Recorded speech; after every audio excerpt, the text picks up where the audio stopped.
අයිබන් ඔබ සියලු දෙනාටම අදත් සුපුරුදු පරිදි තුලාව දේශපාලන සංවාදයේ සමගිනී ඔබ කී සිටින්නේ. ඔබ දන්නවා මේ දිනවල දේශපාලනය ගත්තොත් අපේ රටේ ඉතාමත් උණුසුම්කාරී තත්ත්වයක් ඇති වෙලා තියෙනවා. ඒකම රට ඇතුලේ තියෙන අර්බුදකාරී තත්ත්වයන් ගණනාවක්ම ඉස්මතු වෙලා තියෙනවා. ආර්ථිකය පිළිබඳව ගත්තත් අර්බුද රැසකට මුහුණ දීලා ඉන්න මොහොතක්. කොරෝනා උවදුර කෙමෙන් අඩු වෙගෙන යද්දීත් අපේ රටේ ආර්ථික අර්බුදය එන්න උස්සන් වෙලා තියෙනවා. විශේෂයෙන්ම තෙල් පිළිබඳව ගත්තත් අර්බුදකාරී තත්ත්වයක්.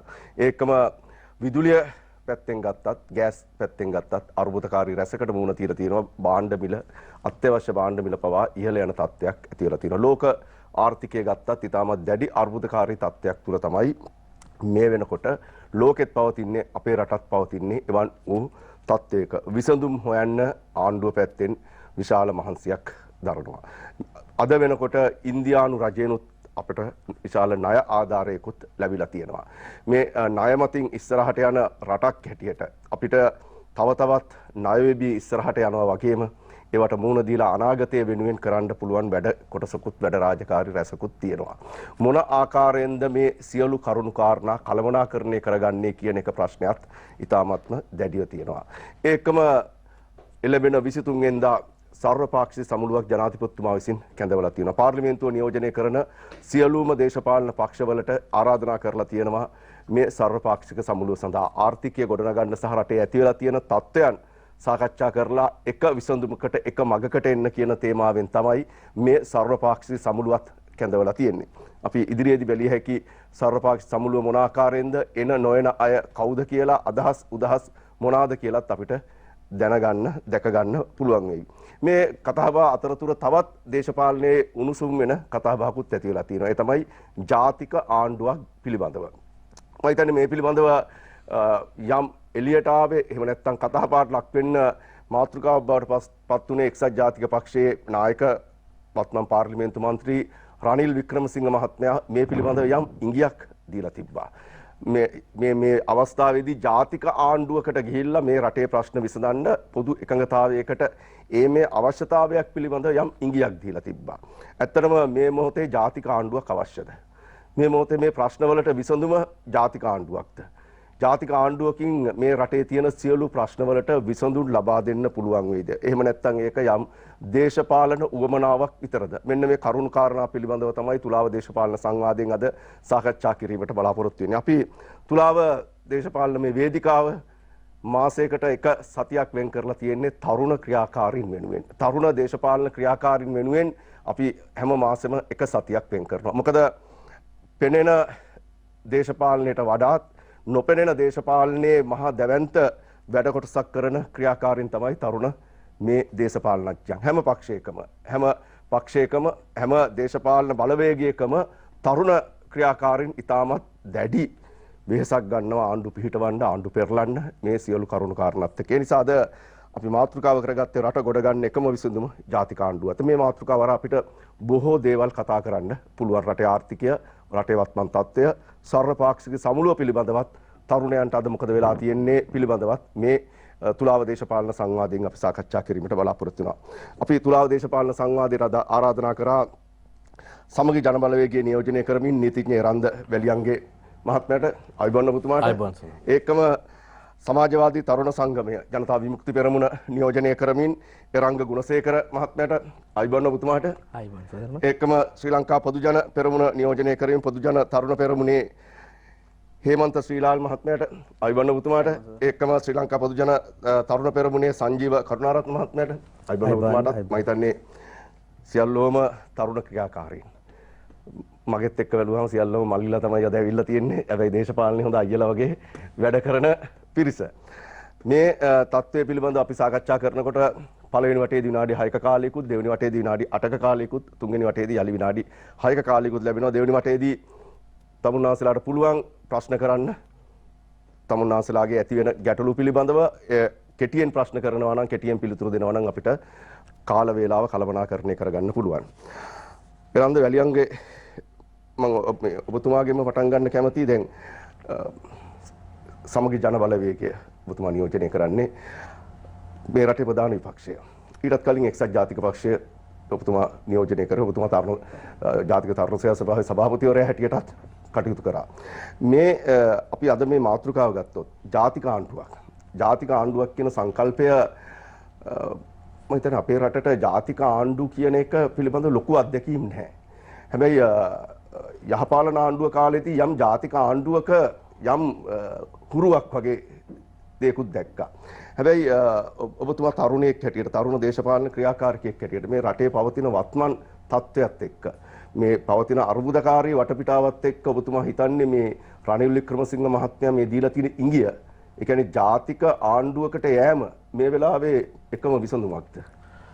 මුලින්ම මම ITN මාධ්‍ය ජාලයට ස්තුතිවන්ත වෙනවා තරුණ කණ්ඩායමකට රටේ පවතින දේශපාලන තත්ත්වය සම්බන්ධයෙන් අදහස් ඉදිරිපත් කිරීමට අවස්ථාව දීම සම්බන්ධයෙන් විශේෂයෙන්ම ජාතික ආණ්ඩුවක්ද මේ වෙලාවේ අවශ්‍යද කියලා මගෙන් ඇහුවොත් මට ඍජුව දෙන්න තියෙන පිළිතුර තමයි මේ වෙලාවේ අපිට අවශ්‍ය වෙන්නේ ජාතික ආණ්ඩු නෙමෙයි ජාතික ප්‍රතිපත්ති. අපේ රටේ මේ වනතෙක් ප්‍රධාන කාරණා සම්බන්ධයෙන් ජාතික ප්‍රතිපත්ති නොමැතිවීම නිසා තමයි අද අපේ රටට මේ තත්ත්වය උදා වෙලා තියෙන්නේ. විශේෂයෙන්ම අපි දන්නවා ගෝඨාභය රාජපක්ෂ මැතිතුමාට 69 ලක්ෂයක් ඡන්දෙ දුන්නා. පාර්ලිමේන්තුවේ 3න් 2ක බලයක් දුන්නා.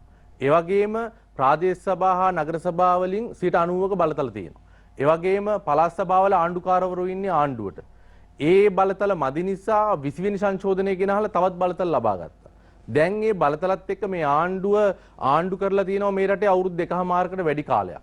හැබැයි දැන් මේ අවුරුදු 2කමාරකට පස්සේ අපිටත් ඇහෙනවා ආණ්ඩුවෙන් හා සමහර තැන්වලින් ජාතික ආණ්ඩුව කියන කසුකුසුවක්.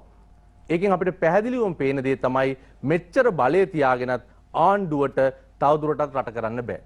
ඒ කියන්නේ ආණ්ඩුවේ පරිපාලනයේ දුර්වලයි, ආණ්ඩුව ගන්න තීන්දුව తీරන වැරදි. මම හිතන්නේ මේකට හොඳම උදාහරණය තමයි ප්‍රධාන විපක්ෂයේ හැටියට සමගි ජන බලවේගයේ හැටියට පසුගිය අඟහරුවාදා අපි ආණ්ඩු විරෝධී ජනතා පෙළපාලියක් පැවැත්තුවා. ජන ගංගාවක් එතෙන්ට ගැලුවා. ඒක පුදුම වෙන කාරණයක් නෙමෙයි. මොකද රටේ මහ ජනතාවගෙන් බහුතරයක් මේ වෙනට ඉන්නේ මහපාරේ. එක්කෝ ගෑස් පෝලිං වල, එහෙම නැත්නම් කිරිපිටි පෝලිං වල, එහෙම නැත්නම් සිමෙන්ති පෝලිං වල, එහෙම නැත්නම් තෙල් පෝලිං වල, එහෙම නැත්නම් රට දාලා යන්න પાස්පෝර්ට් හදාගන්න පෝලිං වල. එනිසා මේ පෝලිං වල ඉන්න ජනතාව පෝලිමේ ඇවිල්ලා ආණ්ඩුවට විරෝධතාවය දක්වන එක මම හිතන්නේ මැජික් එකක් නෙමෙයි. හැබැයි මෙතන තියෙන ප්‍රශ්නේ තමයි මේ මහපාරට වැටලා ඉන්න ජනතාව පාරෙන් අයින් කරන්න මේ ආණ්ඩුව කිසිම දෙයක් කරන්නේ නැහැ. ඇත්තරම මේ රටේ මේ වෙලාවේ තියෙන බරපතලම ප්‍රශ්නේ තමයි ආර්ථික අර්බුදය. ඒකේ තියෙන භයානකම දේ තමයි මේ වෙලාවේ මේ රටේ ඩොලර් නැහැ. හැබැයි පසුගිය ආණ්ඩුවලදී යම් ගැටලු තිබ්බා. හැබැයි ආර්ථිකය මේ තරම් බරපතල ඛේදවාචකයට ලක් වෙන්න ප්‍රධානම හේතුව මේ ආණ්ඩුවේ අදූරදර්ශී ආර්ථික පරිපාලනය, ආර්ථික කළමනාකරණය. උදාහරණයක් වශයෙන් ගත්තොත් එහෙම විපක්ෂය ඇතුළු මේ රටේ දැනුගත් මිනිස්සු බහුතරයක් කිව්වා 2020 මුල සිටම මේ ඩොලරය පාවෙන්න දෙන්න කියලා. ජාත්‍යන්තර මූල්‍ය අරමුදලට යන්න කියලා. හැබැයි ඇහුවේ නැහැ. අද මොකද වෙලා තියෙන්නේ? එදා ඩොලර් එක පාවෙන්න දුන්නා නම් 210න් 15 නවතින තිබ්බ ඩොලර් එක අද 275 වෙලා. කළු කඩේ 290 වෙලා. හැබැයි ගැටලුව තියෙන්නේ 275ටවත් ගන්න ඩොලර් බැංකුවේ නැහැ. ඒ නිසා මොකද්ද වෙන්නේ? රටේ භාණ්ඩ ආනයනය කිරීම සඳහා අවශ්‍ය ඩොලර් අපේ රටේ ව්‍යාපාරිකයන්ට කළු කඩෙන් ගන්න වෙනවා. හැබැයි දැන් කළු කඩේ අද වෙන විට 310ක් 15ක් වෙනවා ඩොලර් එක. එතකොට කළු කඩේ ව්‍යාපාරය මේ රටේ බැංකු පද්ධතියට වැඩිය වර්ධනය වෙලා තියෙනවා.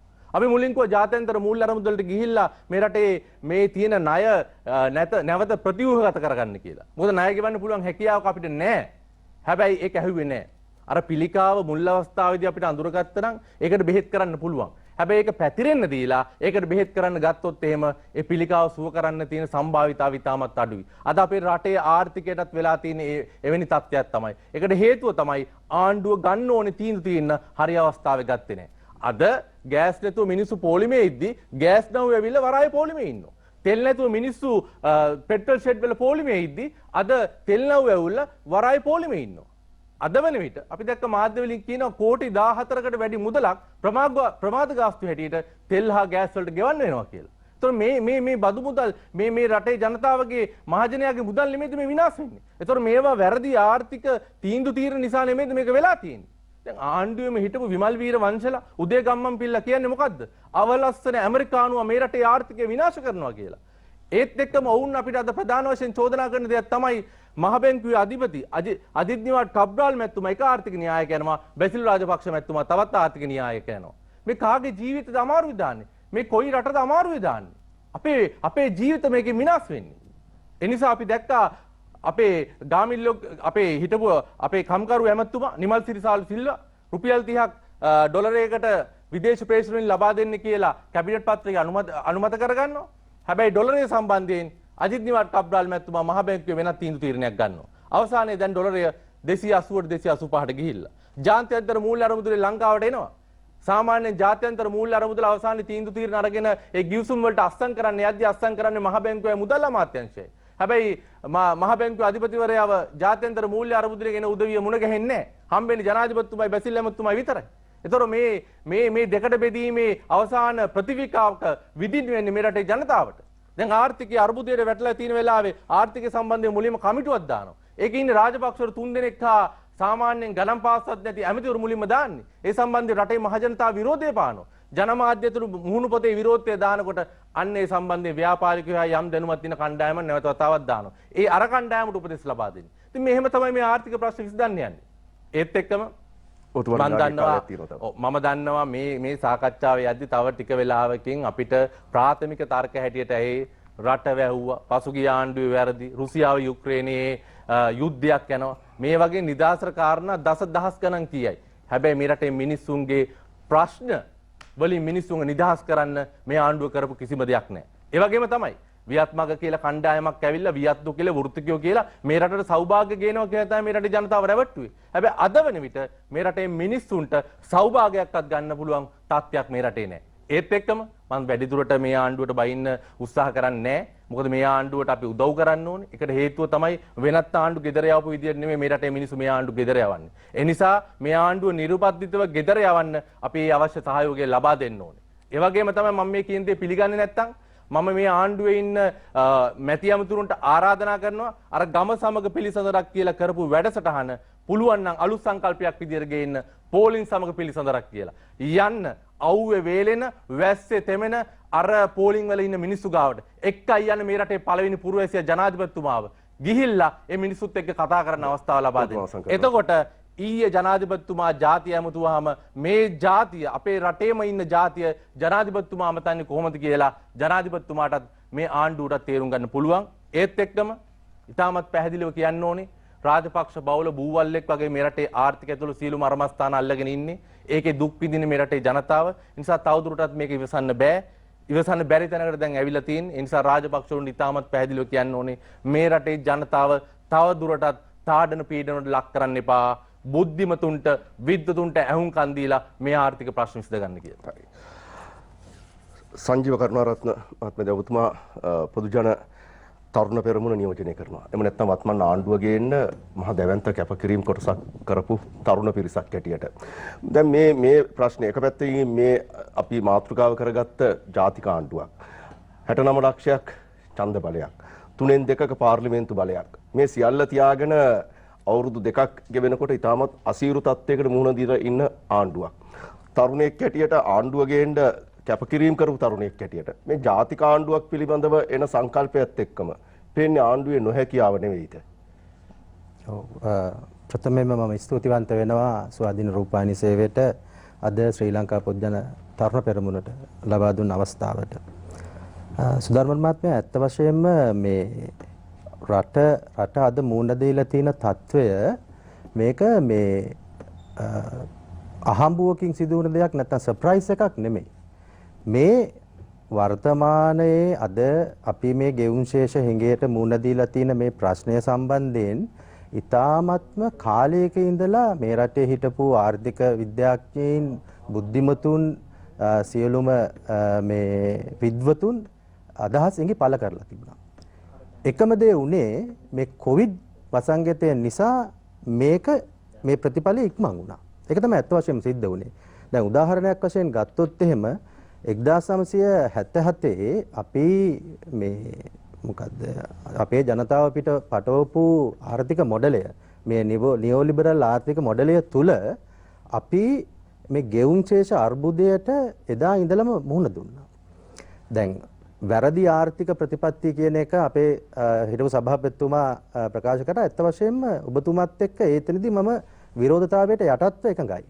ඒ කියන්නේ වැරදි ආර්ථික ප්‍රතිපත්ති නැත්තම් දුර්වල ආර්ථික ප්‍රතිපත්ති එතනින් පසු පත්විච්ච හැම රජයක්ම ක්‍රියාත්මක වුණා. ඒතුළත ක්‍රියාත්මක වුණා.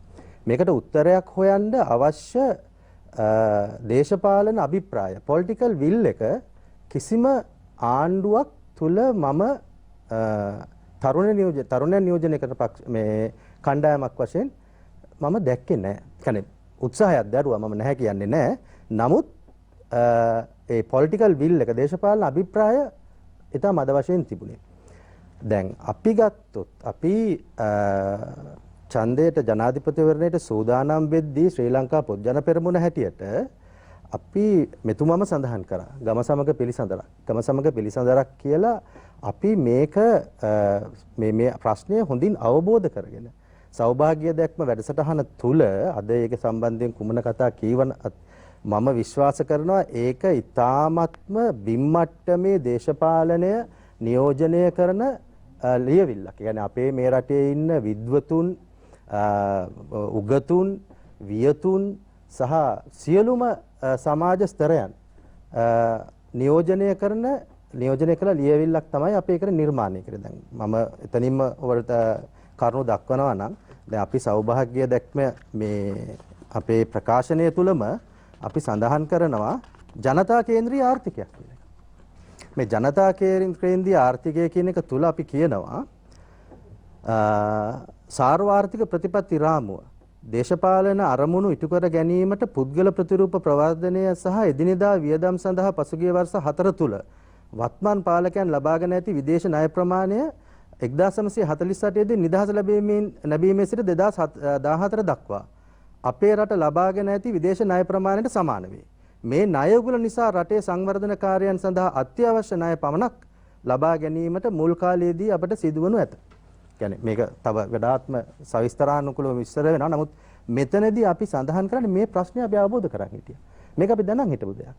මේකට විසඳුම් හොයන්න අවශ්‍ය ප්‍රතිපත්ති සහ දේශපාලන අභිප්‍රාය political will එක අපේ නායකයන් තුල තිබුණා. නමුත් අපි මෙතුමා සඳහන් කරයි කියලා කිව්වට සඳහන් කරන්න සිද්ධ වෙනවා. ඒක තමයි ඉතින් යථාර්ථය සඳහන් කර යුතුයිනේ. අපි 2019 නොවැම්බර් මාසයේ අපේ ජනාධිපතිතුමා පත් වෙනවා. පත් වෙලා මාර්තු වෙනකොට කොවිඩ් වසංගතයක් එනවා. දැන් එතකොට මේක අපි බලාපොරොත්තු නොවුච්ච දෙයක්. මොකද අපේ සැලසුම් තුල මේ කොවිඩ් එක පුරෝකථනය කරලා තිබුණේ නැහැ. එතකොට අපිට සිද්ධ වෙනවා අංශක 180කින් අපේ ආර්ථික ප්‍රතිපත්තිය නැවත මේ වෙනස් කරන්න. ඒ කියන්නේ අපි අවිනිශ්චිත අනාගතයක් සම්බන්ධයෙන් කටයුතු කරන්න. සියලුම වැඩ පැත්තකින් තියලා රටේ ජනතාවගේ ජීවිත බේරා ගැනීම සඳහා ක්‍රියා කරන්න. රට වහනවද රට අරිනවද? මම ඇත්ත වශයෙන්ම කනගාටු වෙනවා විපක්ෂයේ ඒ කාලය තුලත් කරේ රට වහන්න කියනවා. රට වහලා තියෙද්දි ඒකට විවේචන කරනවා. නමුත් අපි මේ තුල මේ தත්ත්වය කළමනාකරණය කරන මම විශ්වාස කරනවා කල හැකිව තිබු සියලුම දේ අපි කරා. නමුත් මේ தත්ත්වය තුලින් මිදෙන්න අදටත් ඒ රට වැසීම සහ ඒ කොවිඩ් වසංගතයේ පසුකම්පන අපිට දැනෙමින් පවතිනවා. ඉතින් මම මෙතෙන්දි සඳහන් කළ යුත්තේ මේ ගෙවුම් ශේෂ අර්බුදය කියන එකට විසඳුමක් හොයන්න ලෑස්ති වෙලා මේකට අවශ්‍ය මේ දේශපාලන අභිප්‍රාය සහ ආර්ථික මොඩලය නැවත නිර්වැදි කිරීමට අවශ්‍ය දේශපාලන ප්‍රවේශය ඇතුවයි අපි මේ බලයටපත් මේ ක්‍රියාත්මක කිරීමේදී අද වර්තමානයේ ඇති වෙලා තියෙන දැන් උදාහරණයක් වශයෙන් ගත්තොත් ඊයේ ජනාධිපතිතුමා ජාතිය අමතමින් පිළිගත් අපිට ප්‍රශ්නයක් තියෙනවා කියලා. ඒ සම්බන්ධයෙන් එතුමා රජයේ දත්ත ප්‍රකාශ කරමින් කිව්වා මෙන්න මෙතනයි අපි ඉන්නේ. මෙන්න මෙතනටයි අපි යන්න ඕන. මේ සඳහා තමයි අපි වැඩ කරන්නේ. මේ මාතෘකාව අදට අපේ ප්‍රස්තුත මාතෘකාවේ එක හරි අපූර්ව දෙයක් තියෙනවා. මේකට ප්‍රතියෝධක පක්ෂයක් නැහැ. ඔබතුමා වගේම අපිත් එකගයි. අපිට මේ අවස්ථාවේදී අවශ්‍ය යුනිටි ගවර්න්මන්ට් එකක් නෙමෙයි. ජාතික සැලසුමක් සහ ජාතික ප්‍රතිපත්තියක්. අපිට ජාතික ප්‍රතිපත්තියක් තියෙනවා. ඒක ඇතුවයි අපි බලයට ආවේ. 69 ලක්ෂයක් ඡන්දය දුන්නේ ඒකට. ඉතින් ඒක නිසා ඒක මෙතනින් එහාට ක්‍රියාත්මක කිරීමට අවශ්‍ය සභාපතිතුමාම පිළිගත්තා අවශ්‍ය දේශපාලන බලය සහ දේශපාලන ශක්තිය අපි ගාව තියෙනවා. නායකත්වය අපි ගාව තියෙනවා. දැන් මේ වෙලාවේ අපිට අවශ්‍ය ඒ සමග පෙළ ගැසෙන ජනතාවක්. ඔබතුමා අවසන් කරනවා නම්. ඔව්. ඉතින් ඒක නිසා මට හොඳටම විශ්වාසයි අපේ රටේ ජනතාවට මේ අවස්ථාවේ මුහුණ දෙන කරුණු සම්බන්ධයෙන් මම ඇත්ත වශයෙන්ම ඒකට කනගාටු වෙනවා. නමුත් මම විශ්වාස කරනවා ඉදිරි කාලය තුල මෙයට නිවැරදි සහ අනාගතවාදී පිළිතුරක් අපේ රජෙන් ලැබෙන බව. රංග ගුණසේකර මහත්මයා දැන් ඔබතුමා සමාජවාදී තරුණ සංගම අපි පක්ෂයක් හැටියට ගත්තොත් ජනතා විමුක්ති පෙරමුණ නියෝජනය කරනවා. තරුණයෙක් හැටියට ක්‍රියාකාරකයෙක් හැටියට දැන් මේ වෙනකොට රට තුල පැන නැගිලා තියෙන ප්‍රශ්න රැසකට අපි ජනතාවක් හැටියට රටක් හැටියට මුහුණ දීලා ඉන්නේ. ඒකම අපි විරෝධතා පෙළපාලි දැන් ගිය අඟහරුවාදා අපි දැක්කා සමග ජන බලවේගය එවැනි වූ විරෝධතාවක් කොළඹට ජනතාව රැස් කරලා ආණ්ඩුවට විරුද්ධව ඒ කරපු විරෝධතාවය. ඒකම මම හිතන්නේ හෙට දිනේදී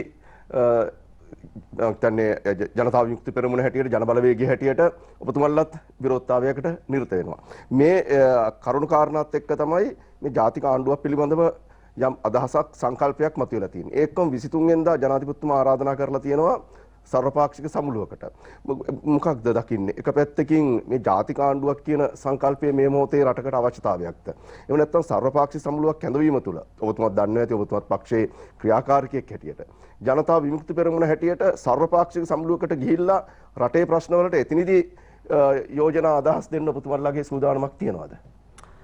එකක් සුධර්මන් ස්තුතිවන්ත වෙනවා තරුණ කණ්ඩායමකට අපිට මෙවැනි දේශපාලන සංවාදයක් කර ගැනීමට මේ ITN ආයතන ඇතුලේ එවැනි සංවාදයකට ඉඩ හදපු ගැන ඔබ අහපු ප්‍රශ්නේ ගත්තොත් එහෙම නිශ්චිතව දැන් එක පැත්තකින් ජාතික ආණ්ඩුව පිළිබඳ සාකච්ඡාවක් වෙනවා අනිත් පැත්තෙන් සර්වපාක්ෂික සමුළුවක් ඇඳවන්න දින තීන්දුව වෙලා තියෙනවා.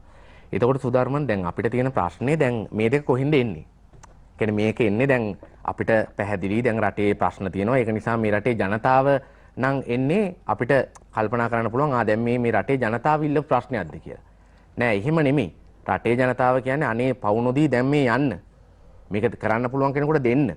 මිනිස්සු කියන්නේ අනේ යන්න කියලා. හැබැයි යන්න කියද්දි ආයි ආණ්ඩුව එක්ක ඉන්න යම් ඉන්න පාර්ශවයන් පැත්තෙන් දැන් සංවාදයක් ඉන්න පටන් ගන්න තියෙනවා. එක පැත්තකින් ජාතික ආණ්ඩුවක් අනිත් පැත්තෙන් සර්වපාක්ෂික එකතුවක් කරනවා කියලා. එතකොට ජාතික ආණ්ඩුව එන්නේ කොහෙන්ද? ඔබතුමා කිව්වා වගේ රනිල් වික්‍රමසිංහ මහත්තයාගේ කටින් තමයි රනිල් ජාතික ආණ්ඩුව පිළිබඳ සංවාදෙ එන්නේ. ඊළඟට සර්වපාක්ෂික සමුළුව පිළිබඳ සාකච්ඡා වෙන්නේ කවුද? අද මේ හිටපු ජනාධිපතිවරයා බවට පත් වෙලා හිටන මෛත්‍රීපාල මහත්තයාගේ පැත්තෙන් තමයි යෝජනාව වෙන්නේ. ඒතකොට මේ දෙන්නම කවුද? අද මෛත්‍රීපාල ජනාධිපතිතුමා කියලා කියන්නේ වෙන කවුරුත් නෙමෙයි පොහොට්ටුවේ පිටිපස්සේ කාමරයක ඉන්න කෙනා. ඒක නිසා තියෙන දේ තමයි ඒගොල්ලන්ට මේ දේශපාලන ක්‍රියාවලිය ඇතුලේ විශේෂයෙන්ම පොහොට්ටුව මේ දේශපාලන ක්‍රියාවලිය ඇතුලේ උන්ට අවස්ථාව නැහැ. ඒ නිසා ඒගොල්ලන්ට දීලා තියෙන බංකු. ඒගොල්ලන්ට සැප පුටු දීලා නැහැ. හරිද? ඒක නිසා මේ ජනතාවගේ ප්‍රශ්නයක් නෙමෙයි සුධර්මන මෙතන තියෙන්නේ. ඒක නිසා ඒගොල්ලන්ට දීලා තියෙන්නේ මේ ඉඳ ගන්න නිකන් සාමාන්‍ය බංකුවක් දීලා තියෙන්නේ. ඒක නිසායි බංකුවේ ඉඳගෙන ඉන්න බෑ හරියට. ඒ නිසා ඒගොල්ලන්ට සැප පුටු ඉල්ලනවා. හැබැයි සැප පුටු දෙන්නේ නැහැ. පොහොට් නැත්තම් ආණ්ඩුවෙන් දෙන්නේ නැහැ. පොහොට්ටුවෙන් දෙන්නේ නැහැ. හරිද? ඒක එතකොට ඒගොල්ලන්ගේ ඉන්න පවුලක් සහ ඉන්න කණ්ඩායමක් එක්ක භුක්ති විඳිනවා. ඒක නිසා දැන් මේ සංවාදේ තියෙන දේ තමයි අපිටත් සැප පුටුවක් දීපන්. හරිද? ඒ සැප පුටුවක් දෙනකන් තමයි ආයි මේ ජනතාවගේ ප්‍රශ්න ජාතික ආණ්ඩුව අරව මේව එන්නේ. ඒක නිසා මේ ජනතාවගේ ප්‍රශ්න විසඳන්න නෙමෙයි මේ ආයි නැවත එන්නේ. ආයි මේ අපිටත් කන්න අවස්ථාවක් දෙන්න කියන එක. ඊළඟට එක්සත් ජාතික පක්ෂ පැත්තෙන් එන්නේ මොකක්ද දන්නවද? දැන් මේ දේශපාලන වශයෙන් පක්ෂයක් ලෙස ප්‍රතික්ෂේප වෙලා තියෙන තත්ත්වයක් ඇතුළේදී ආයි මේ මොකක් හරි වෙලා නැවතත් මේ ආණ්ඩුවට කියන්නේ ඇත්තටම ගත්තොත් එක්සත් ජාතික පක්ෂය මේ මොහොතේ කියන ඩීල් කියලා කිව්වට ඇත්ත යාළුවා ඉන්නේ ඒගොල්ලන්ගේ ඇතුළේ. ඉතින් ඒක නිසා ඒගොල්ලන්ගේ යම් දේශපාලන ක්‍රියාමාර්ගයක් තියෙනවා. මේ ආණ්ඩුව මේ වෙලාවේ අර්බුදයට ගිහිල්ලා තියෙන්නේ. ඒ කියන්නේ තමන්ගේ දූෂණය, වංචාව, ඒ වගේම ආර්ථික ප්‍රතිපත්ති අවුරුදු 74ක් ඇතුලේ මේ කරපු ක්‍රියාවලියේ සමස්ත ප්‍රතිඵලය මේ රටේ ජනතාවට ආවට පස්සේ දැන් ඒකට උත්තර හොයමින් තියෙනවා. එක පැත්තකින් මේ ඇත්ත ප්‍රශ්නේ තෝරනවා වෙනුවට එක පැත්තකින් ජාතික ආණ්ඩුවක් තව පැත්තකින් සර්වපාක්ෂික සංවාද පිළිබඳ. අනිත් එක සුධර්මන් දැන් අපි දන්න දේ තමයි දැන් මීට ඉස්සෙල්ලා සර්වපාක්ෂික සමුළු තිබිලා තියෙනවා. ජාතික ආණ්ඩුව පිළිබඳ සාකච්ඡා ඇවිල්ලා තියෙනවා. දැන් ඒව මොකද්ද වෙලා තියෙන්නේ? ඒවා නිකම්ම ගත්තොත් එහෙම නිකම් මාධ්‍ය සාකච්ඡාවක් විතරයි. හෝටලයක කට්ටිය එකතු වෙලා තේ එකක් බීලා කතා කරලා මීඩියා වලට වොයිස් කට් ටිකක් දීලා එනවා. ඔය ඇරෙන්න මෙතනින් එහාට වෙච්ච කිසි දෙයක් නැහැ. ඉතින් මම කියන්නේ ඊට වඩා ලේසි බැසිල් රාජපක්ෂ මහත්තයා වර්තමාන මුදල් අමාත්‍යවරයා පාර්ලිමේන්තුවේ අඩුමතරම විපක්ෂයෙන් අහන ප්‍රශ්න ටිකට උත්තර දුන්නා. දැන් මේ වෙනතුරු මාස ගණනාවක් යනකම් රටේ මෙච්චර බරපතල අර්බුදයක් එනවා. පටක් හොල්ලන්නේ නැහැ බැසිල් මේ අමාත්‍යවරයා මුදල් අමාත්‍යවරයා පාර්ලිමේන්තුවට ඇවිත් ඒකට අදාළ කරන අදහස් දෙන්නේ නැහැ. ඒ තියෙන ප්‍රශ්නේ निराකරණය කරන්න අදාළ කරන උත්තර මොකක්වත් දෙන්නේ නැහැ. මුකුත් නැතුව සද්ද නොකර ඉන්න. එහෙම කියෙද්දි තමයි ආයි අනිත් පැත්තකට සර්වපාක්ෂික සමුළු පිළිබඳ සංවාදය එන්නේ. ඉතින් ඒක නිසා අපි පක්ෂයක් ලෙසත් විශේෂම තරුණ කණ්ඩායමක් ලෙසත් අපි දකින දේ තමයි කිසි ලෙසක මේක මේ තියෙන මේ මතුවලා තියෙන මහා ගිනි කන්දට කිසිසේත් උත්තරයක් වෙන්නේ නැහැ. ඒක නිසා මේක තවත් ආයි මේ ආණ්ඩුව රැකීම නැත්තම් මේ ආණ්ඩුවේ ක්‍රියාවලිය ජනතාවට යම් ප්‍රමාණයෙන් අයිසින් ගෑමට කරන තවත් උත්තරයක් ලෙස තමයි අපි කල්පනා කරන්නේ. ඒ නිසා පක්ෂයක් ලෙස විශේෂම ජාතික ජනබලවේග ජනතා විමුක්ති පෙරමුණත් අදහසකින් දේ තමයි ඔය තියෙන ජාතික සාකච්ඡාව නැත්තම් ඔය තියෙන මේ සංවාද කරගෙන යන්න. ඒක නිසා අපි ඒකට සම්බන්ධ වීම පිළිබඳ බලන්න වෙන්නේ මේකේ ක්‍රියාකලාපයන් මත පමණයි. එහෙම නැතුව නිකන් අපි ගිහිල්ලා අපේ අදහස් කියලා ඇති වැඩක් නැහැ. මොකද මෙහි ඉන්න නායකයෝ කිසි දෙයක් අහන්නේ නැහැ. මේ ඉන්න කියන්නේ ගෝඨාභය රාජපක්ෂ මහත්තයා අඩුම තරමේ ආණ්ඩුවේ ඉන්න ටික ආණ්ඩුවේ ඇමතිවරු ආණ්ඩුවේ മന്ത്രിවරු කියන දේවත් අහන්නේ නැත්තම් නිකන් බොරුවට කාමරයක මේ කට්ටියට එකතු වෙලා තව කියන දෙයක් අහයිද? ඒ මොකක්වත් නැහැ. ඉතින් ඒ නිසා දැන් ජනාධිපතිතුමා දැන් මේ වෙලාවේ මොකද්ද කරමින් තියෙන්නේ? මේ රට ගිනි අරගෙන තියෙනවා. රටේ මිනිස්සු බනිනවා. කන්න විදිහක් නැහැ. බොන්න විදිහක් නැහැ. පෙට්‍රල් ටිකක් නැහැ. හරිද? බේට් ටිකක් නැහැ. අපි දන්නේ නැහැ හෙට මොකද්ද වෙන්නේ කියලා. දැන් මම තරුණයෙක් ලෙස මම දන්නේ නැහැ හෙට මොකද්ද වෙන්නේ කියලා. අපේ රටේ ඉන්න ව්‍යාපාරිකයෙක් දන්නේ හෙට මොකද්ද වෙන්නේ කියලා. හෙට පාරේ යන්න පුළුවන් වේද බැරි වේද කියලා. හෙට අපේ අම්මට බේට් ටික අරන් දෙන්න පුළුවන් වේද බැරි වේද කියලා අපි දන්නේ. එතනට රට අනිශ්චිත තත්ත්වයක් වෙලා තියෙනවා. හැබැයි ජනාධිපතිතුමා කරන්නේ මොකද? ජනාධිපතිතුමා යනවා මේ වෙලාවේ මේ කෝච්චි වටේ රවුම් ගහනවා. කෝච්චි හදන විදිය බලනවා. හරිද? ජනාධිපතිතුමා මේ කිරි කර්මාන්ත ශාලාවට ගිහලා යෝගට් හදන විදිය බලනවා. දැන් රටේ නායකයෙක් හරිද? යම් අංශු මාත්‍රයකවත් අඩුම තරමේ මේ නහරවල ලේ ගමන් කරනවනේ මොකද්ද කරන්න ඕනේ? මේ තියෙන ප්‍රශ්නෙට සජීව මැදිහත් වෙන්න එපා. ඒ ප්‍රශ්නෙට මැදිහත් වෙනවා වගේ අර පොඩි ළමයි වගේ මෙර්ග රවුන්ඩ් යනවා වගේ කෝච්චි වටේ යන්නත් කිරි කර්මාන්ත වටේ යන්නත් වෙන ලෝකෙක ඉන්නවා. මේ රට ගිනි අරගෙන. මිනිස්සු ප්‍රශ්න 60කට අමාරක ඉන්නවා. හැබැයි ඒව ගැන සංවාද කිසි දෙයක් නැතුව තමන් හිතාගත්ත ලෝකෙක වැඩ කරමින් යනවා. ඉතින් ඒක නිසා අපි දකින්න දේ තමයි මේ ජාතික ආණ්ඩුවත් මේ සර්වපාක්ෂික සාකච්ඡාවත් කියලා කියන්නේ තවත් මේ රට තවත් අර්බුදයට යන තවත් මුදල් ප්‍රමාණයක් වියදම් කරන තවත් හොරා කෑමට මඟ පාදන මේ රට තවත් මෙතනින් එහාට තව අර්බුදයට යන ක්‍රියාමාර්ගයක් කරගෙන මේ රට මෙතනින් එහාට යන ක්‍රියාමාර්ගයක් ලෙස අපි දකින්නේ. ඒකට නිශ්චිත උත්තරේ තමයි මේ අවුරුදු 74ක සාපය වහාම වෙනස් කර ගැනීම සඳහා වෙච්ච තරුණයෝ විද්වතුන් සියලු දෙනා එකට එකතු කරගත්ත හරි පාරකට මේ රට ගෙනිය ගැනීම වෙනුවෙන් මැදිහත් වීම ඇරෙන්න වෙන උත්තරයක් නැහැ කියන එක තමයි අපි පක්ෂයක් ලෙස දකින්නේ. එහෙමන්ත ශ්‍රීලාල් මහත්මයා හෙට මොකක්ද වෙන්නේ කියලා හිතා ගන්න බැරි තත්ත්වයකට ඔබතුමන්ලා පත් කරපු ආණ්ඩුව නිසා ජනතාව පත් වෙලා තියෙනවා කියන එක චෝදනාවක් තියෙනවා. දැන් 69 ලක්ෂයක ඡන්ද බලයක් ලබා ගන්න 3/2ක පාර්ලිමේන්තු බලයක් ලබා ගන්න ඔබතුමන්ලා ඒ කරපු කාර්යභාරය මේ වෙනකොට වතුරේ ගිහිල්ලා කියලාද හිතෙන්නේ? එහෙම නැත්නම් ඔබතුමන්ලා හිතනවද මේ ඇති වෙලා තියෙන යෝජනා සර්වපාක්ෂික සම්මුලුවක් පිළිබඳ යෝජනාව එහෙම නැත්නම් ජාතික ආණ්ඩුවක් පිළිබඳ යෝජනාව මේවා යථාර්ථවාදී වැඩද? මේවා එහෙම නැත්නම් රටේ ප්‍රශ්න විසඳන වැඩද? රටේ ප්‍රශ්න වහලා අර මාධ්‍ය සංදර්ශනයක් දාන වැඩපිළිවෙලක්ද? මොකක්ද තරුණයෙක් හැටියට තරුණ ක්‍රියාකාරීකෙක් හැටියට මේ වෙලාවේ රට ගැන ඔබතුමා දකින්නේ? ඔව් සුදර්ම අයියේ බොහොම ස්තුතිවන්ත වෙනවා අපි තරුණ පෙරමුණට අපිට ආරාධනා කරාට. ඔබතුමා ඇහුවා අපි කරපු කැපවීම වතුරේ ගිහිල්ලාද කියලා. වතුරේ ගිහිල්ලාද කියලා කියන්නේ කොහොමද? මොකද මේ අර්බුදය අපි මේ මොහොතේ තියෙන අර්බුදයක්. හැබැයි ඊට පෙර තිබිච්ච අර්බුදات එක්ක බලනකොට කිසිම ලෝක අර්බුදයක් නැති වෙලාවක අපේ රටේ කොච්චර අර්බුද තිබ්බද? හැබැයි දැන් ඒ අර්බුද නැහැ. දැන් තියෙන්නේ අපේ තියෙන ඩොලර් අර්බුදය. එහෙම නැතුව ගොවියට වී ටික විකුණ ගන්න බැරි අර්බුදයක් තියෙනවද? නැහැ. එහෙම අර්බුදයක් නැහැ. අපේ කොවිඩ් ප්‍රශ්නයට අර්බුදයක් තියෙනවද? නැහැ.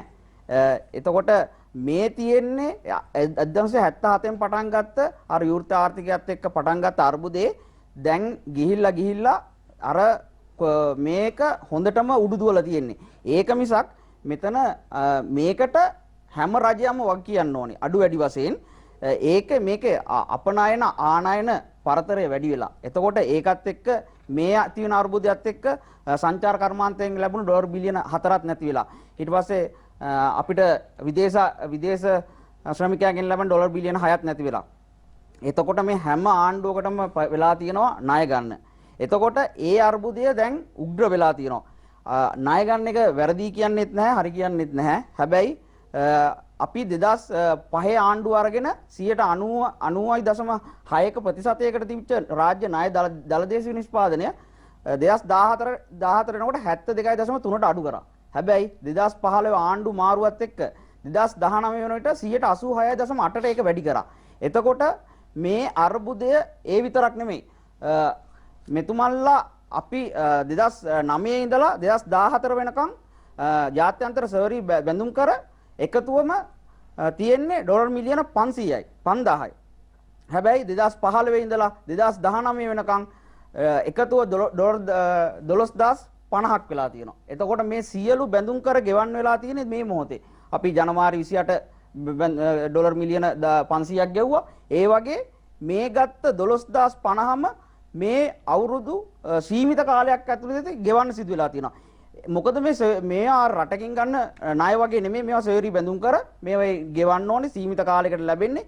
හැබැයි ඔබතුමා දන්නවද 2020 2021 අතරේ අපි කිසිම සර්වරි බැඳුම් කරයක් අරගෙන නැහැ. අපිට තිබ්බ බැඳුම් කර අරගෙන මේ අර්බුදය විසඳන්න. එහෙම අරගත්තා නම් මේක අනාගත පරම්පරාවට යනවා. අපිට මේක දේශපාලන අවාසියක් වෙන්නේ නැති මේ අර්බුදය එන්නේ. හැබැයි මේක අපි අනාගත පරම්පරාවට අරන් යන්න එපා කියන මතයේ ඉන්නවා. අපේ ආණ්ඩුවක් වශයෙන් අපි පක්ෂයක් විසින් මේකේ අපි ඉන්නවා. එතකොට මේකට දේශපාලන උත්තරයක්ද තියෙන්නේ. ඒකනේ ජාතික ආණ්ඩුවක්ද කියලානේ අහන්නේ. මේකට මිනිස්සු බලාපොරොත්තු වෙන්නේ නැහැ කිසිම දේශපාලන විසඳුමක්. මොකද මිනිස්සු දන්නවා දේශපාලන විසඳුමක් ලැබුණා කියලා හෙට ඩොලර් එන්නෙත් නැහැ. තෙල් මිල අඩු වෙන්නෙත් නැහැ. රුසියාව යුක්‍රේනයට ගහන එක නවත්තන්නෙත් නැහැ. ඒ වගේම අර කවුද නායකයෙක් කිව්වා වගේ රටවල් තුනකින් අපිට තෙල් දෙන්නෙත් නැහැ කියලා ඒක දන්නවා. මොකෝ බොරුවක් කියලා හොඳ ආකාරම දන්නවා. ඒක නිසා පොදු ජන තරුණ පෙරමුණ විදියට අපි මොකද්ද හිතන්නේ? එහෙනම් මේ අර්බුදයට මොකද්ද කළ යුත්තේ? අපි කළ යුත්තේ මේ මතවාදීය වෙනසක්. මොකද අපි අද ඩොලර් කීයක් වියදම් කරනවද? අපි ඩොලර් කීයක් රටට ගේනවද කියලා Taman දැනගන්න ඕනේ. එහෙම නැතුව අපි හැමදාම අවුරුදු 73කට බැන ඉඳලා ආයෙ තව අවුරුදු 73කිනුත් බනි අපරාධේ අවුරුදු 146ක් මේ රට කෑවා කියලා. අපි ගැන මතවාදයක් එදෙන්න ඕනේ. අපි ඊළඟට ඩොලර් ගේන්න පුළුවන් කොහොමද කියලා තරුණයන් අතර මතවාදයක් ඇති කරන්න ඕනේ. මේ රටට සල්ලි හම්බ කරන්න විදි තියෙනවා. හැබැයි එහෙම නැතුව අපි හැමදාම විරෝධතාවද ඒවා තියලා මේ තියෙන ශ්‍රමය විනාශ කරලා එහෙම කරලා මේ රට කොට ගන්න පුළුවන්ද? එතකොට මේ රජයේ රැකියාව තියෙන මතෙන් නැති වෙන්න ඕනේ. අපි රැකියාව උත්පාදනය කරන ආර්ථිකයකට එන්න ඕනේ. එතකොට තරුණයෙක් විදියට අපි බලාපොරොත්තු වෙන්නේ රැකියාව උත්පාදන ආර්ථිකයක් කරගන්න. නැතුව මේ හැමදාම යපුම් මානසිකත්වයෙන් ඉන්න ආධාර මානසිකත්වයෙන් ඉන්න එහෙම ආර්ථිකයක් ගොඩනගලා නැහැ. ඔබතුමාලා දන්නවා මේ ටිකට අපි මේ ආණ්ඩුව ආරම් අවුරුදු 2කමාරට කෘෂිකාර්මය ව්‍යවසායකයන් ඇති කිරීම ඒ ශ්‍රේෂ්ඨ වලින් ඊට පස්සේ විදේශ විනිමය ගේන ක්‍රම වලින් ඒ හැම එකටම අපි විශේෂ ප්‍රමුඛස්ථානය දීලා තියෙනවා. ඉස්සර වගේ ටකරම් බෙදන්න, පුටු බෙදන්න නෙමෙයි මේ ගමන අයවැයෙන් මුදල් වෙන් කරේ. 140%ක්ම යොදලා තියෙන්නේ මේ ගමට යන මුදල් වලින් ව්‍යවසායකයන් බිහි කරන්න. අද ගමේ ගිහිල්ලා බලන්න ව්‍යවසායකයන්ම හොය ඒ අපේ නිලධාරීන් ගිහිල්ලා කියනවා ඔයාලා ව්‍යවසායකයෙක් වෙන්න ඔයාලා රජයේ රොකියාවක් කරනවට පෞද්ගලික රජයක් කරනවට වඩා වැඩි ආදායමක් ඔබතුමාට ගන්න පුළුවන්. මේ වගේ විදේශ විනිමය ගේන්න පුළුවන්. ඒ වගේ රටට අවශ්‍ය කරන නියම ආර්ථික ප්‍රතිපත්තියක් එක්ක අපි මේ යන ගමන තියෙන්නේ. අවුරුදු 2කමාරයි තාම ඇවිල්ලා. ඒවැ ප්‍රතිඵල එන්න තව අවුරුද්දක් එකමාරක් යයි. තව විනාඩියක් කාලයක් තියෙනවා. මේ අර්බුදය දීර්ඝ කාලීන අර්බුදයක් නෙමෙයි. ඒක විශ්වාසයි. මොකද අපේ දැක්මක් තියෙන නායකයෙක් ඉන්නවා. ඒ වෙනුවෙන් වැඩ කරන නායකයෝ ඉන්නවා. ඒ වෙනුවෙන් වැඩ කරනවා. එතකොට ඒකත් සමග මේ අපේ මතය තමා මේ අර්බුදයට දේශපාලන විසඳුමක් නැහැ. ආකල්පමය වෙනසක් ඇති කරලා රටේම හැමෝම තමන්ගේ ආකල්පමය වෙනසක් ඇති කරගන්න ඕනි කියන මතය තමයි අපේ ඉන්නේ. හොඳයි. මේ තමයි තරුණ ක්‍රියාකාරීන්ගේ අදහස මතය. අපි තුලාව දේශපාලන සංවාදයේ සමගින් එකතු වෙලා ඉන්නේ රට ගොඩ ගන්න එකම විසඳුම ජාතික ආණ්ඩුවක්ද. මේ හරහා තියෙන ප්‍රශ්න ගණනාවක් පිළිබඳවයි අප සාකච්ඡා කරමින් සිටින්නේ. අද වේදිකාව තුලාව දේශපාලන සංවාද වේදිකාව සම්පූර්ණයෙන්ම වෙන් වෙලා තියෙන්නේ තරුණ දේශපාලන ක්‍රියාකාරිකයන්ට. ප්‍රධාන පාලක මැදිරියත් සමග සම්බන්ධ වී නැවතත් තුලාව දේශපාලන සංවාදයේ සමගින් අපි එකතු වෙමු.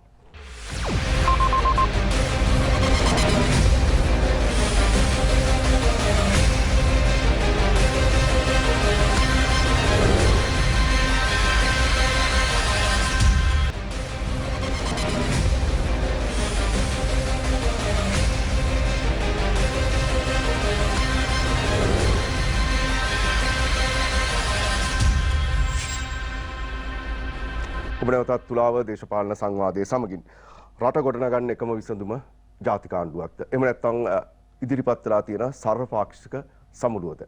මේ ප්‍රශ්න මොන ආකාරයෙන්ද විසඳගන්නේ? අද තුලාව දේශපාලන සංවාදයෙන් අපි සාකච්ඡා කරන්නේ තරුණ ක්‍රියාකාරීන් සමග. හෙට පාර්ලිමේන්තුවට යන්න ඉන්න, හෙට රට බාර ගන්න ඉන්න, හෙට රටේ අනාගතය හදන්න ඉන්න, රටේ ආර්ථිකය ගොඩනගන්න ඉන්න තරුණ පරම්පරාවේ අදහස තමයි අද තුලාව දේශපාලන සංවාදයෙන් අපි විවෘතව ඔවුන්ට කියන්න අවස්ථාව වෙලාව දීලා තියෙන්නේ.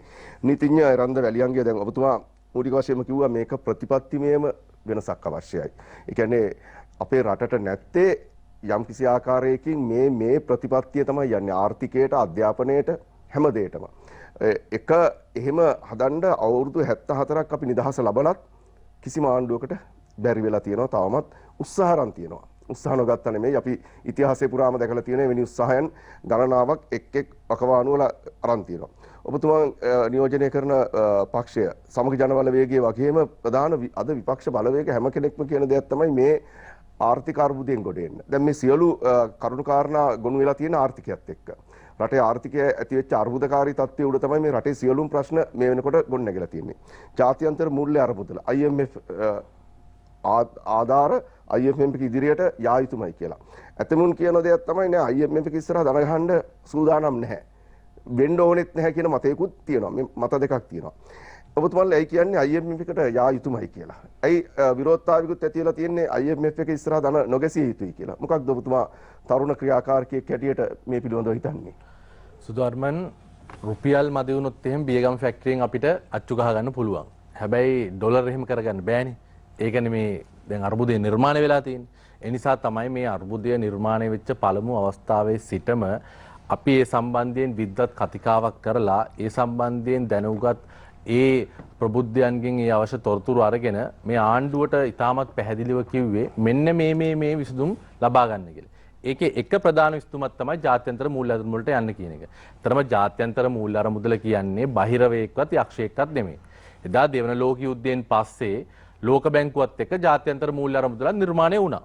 ලෝක බැංකුව නිර්මාණය වුණේ රටවල් වල යම් සංවර්ධන කටයුතු සඳහා අරමුදල් ලබා දෙන්න. හැබැයි ජාත්‍යන්තර මූල්‍ය අරමුදල නිර්මාණය වුණේ යම් රටක් ආර්ථික වශයෙන් බංකොලොත්භාවයට හෝ යම් ආකාරයක විදේශ විනිමය සම්බන්ධ යම් ගැටලුවක් මතුනොත් එහෙම ඒ සඳහා අවශ්‍ය සහයෝගය ලබා දීමට තමයි ජාත්‍යන්තර මූල්‍ය අරමුදල නිර්මාණය කරේ.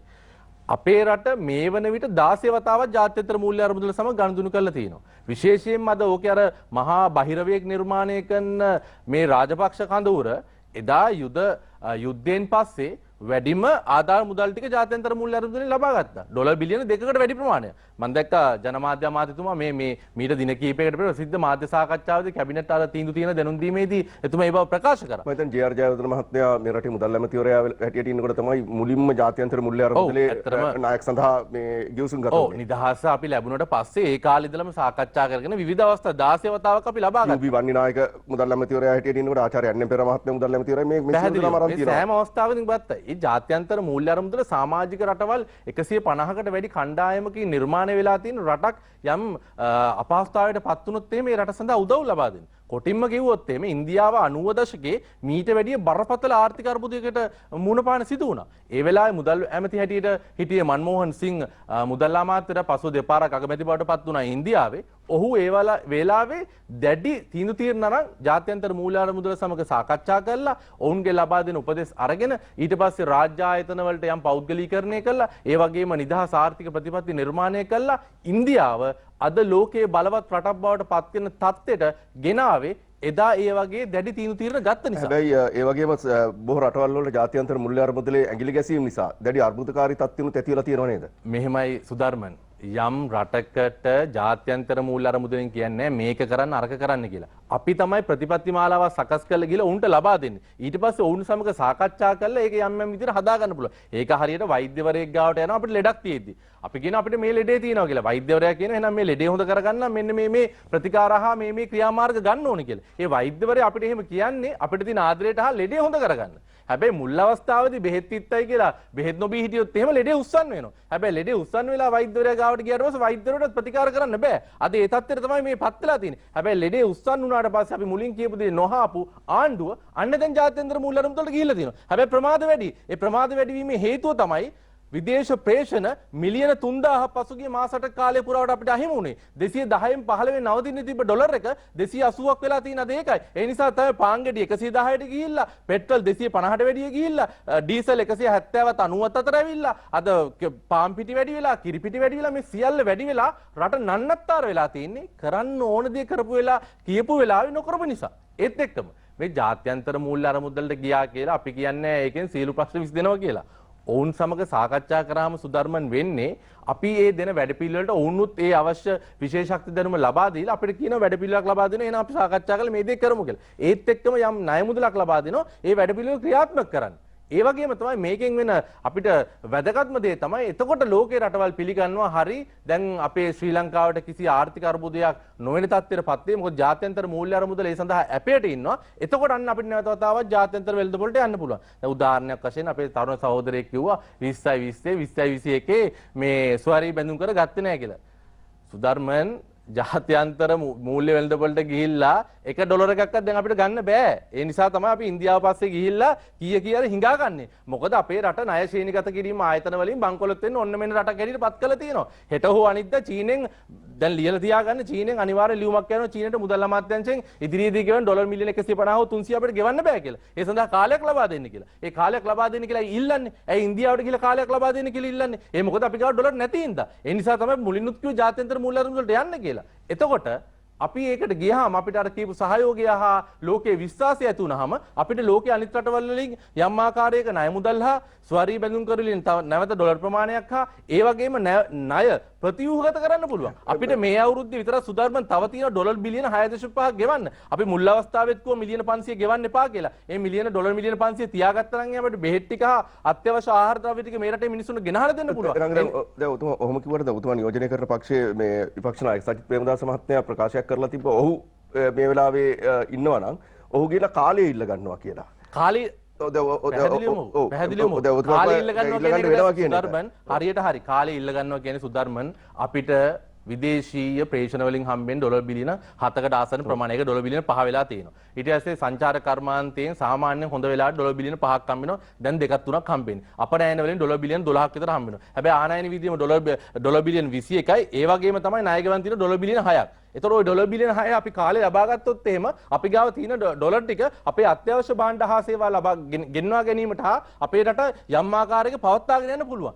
දැන් ඩොලර් නැති හින්දා තමයි සුධර්මන් ගෑස් නැව් ටික තෙල් නැව් ටික වරායේ තියෙනවා. අපේ මිනිස්සු ටික ගෑස් ගන්නයි තෙල් ගන්නයි පොලිමේ ඉන්නවා.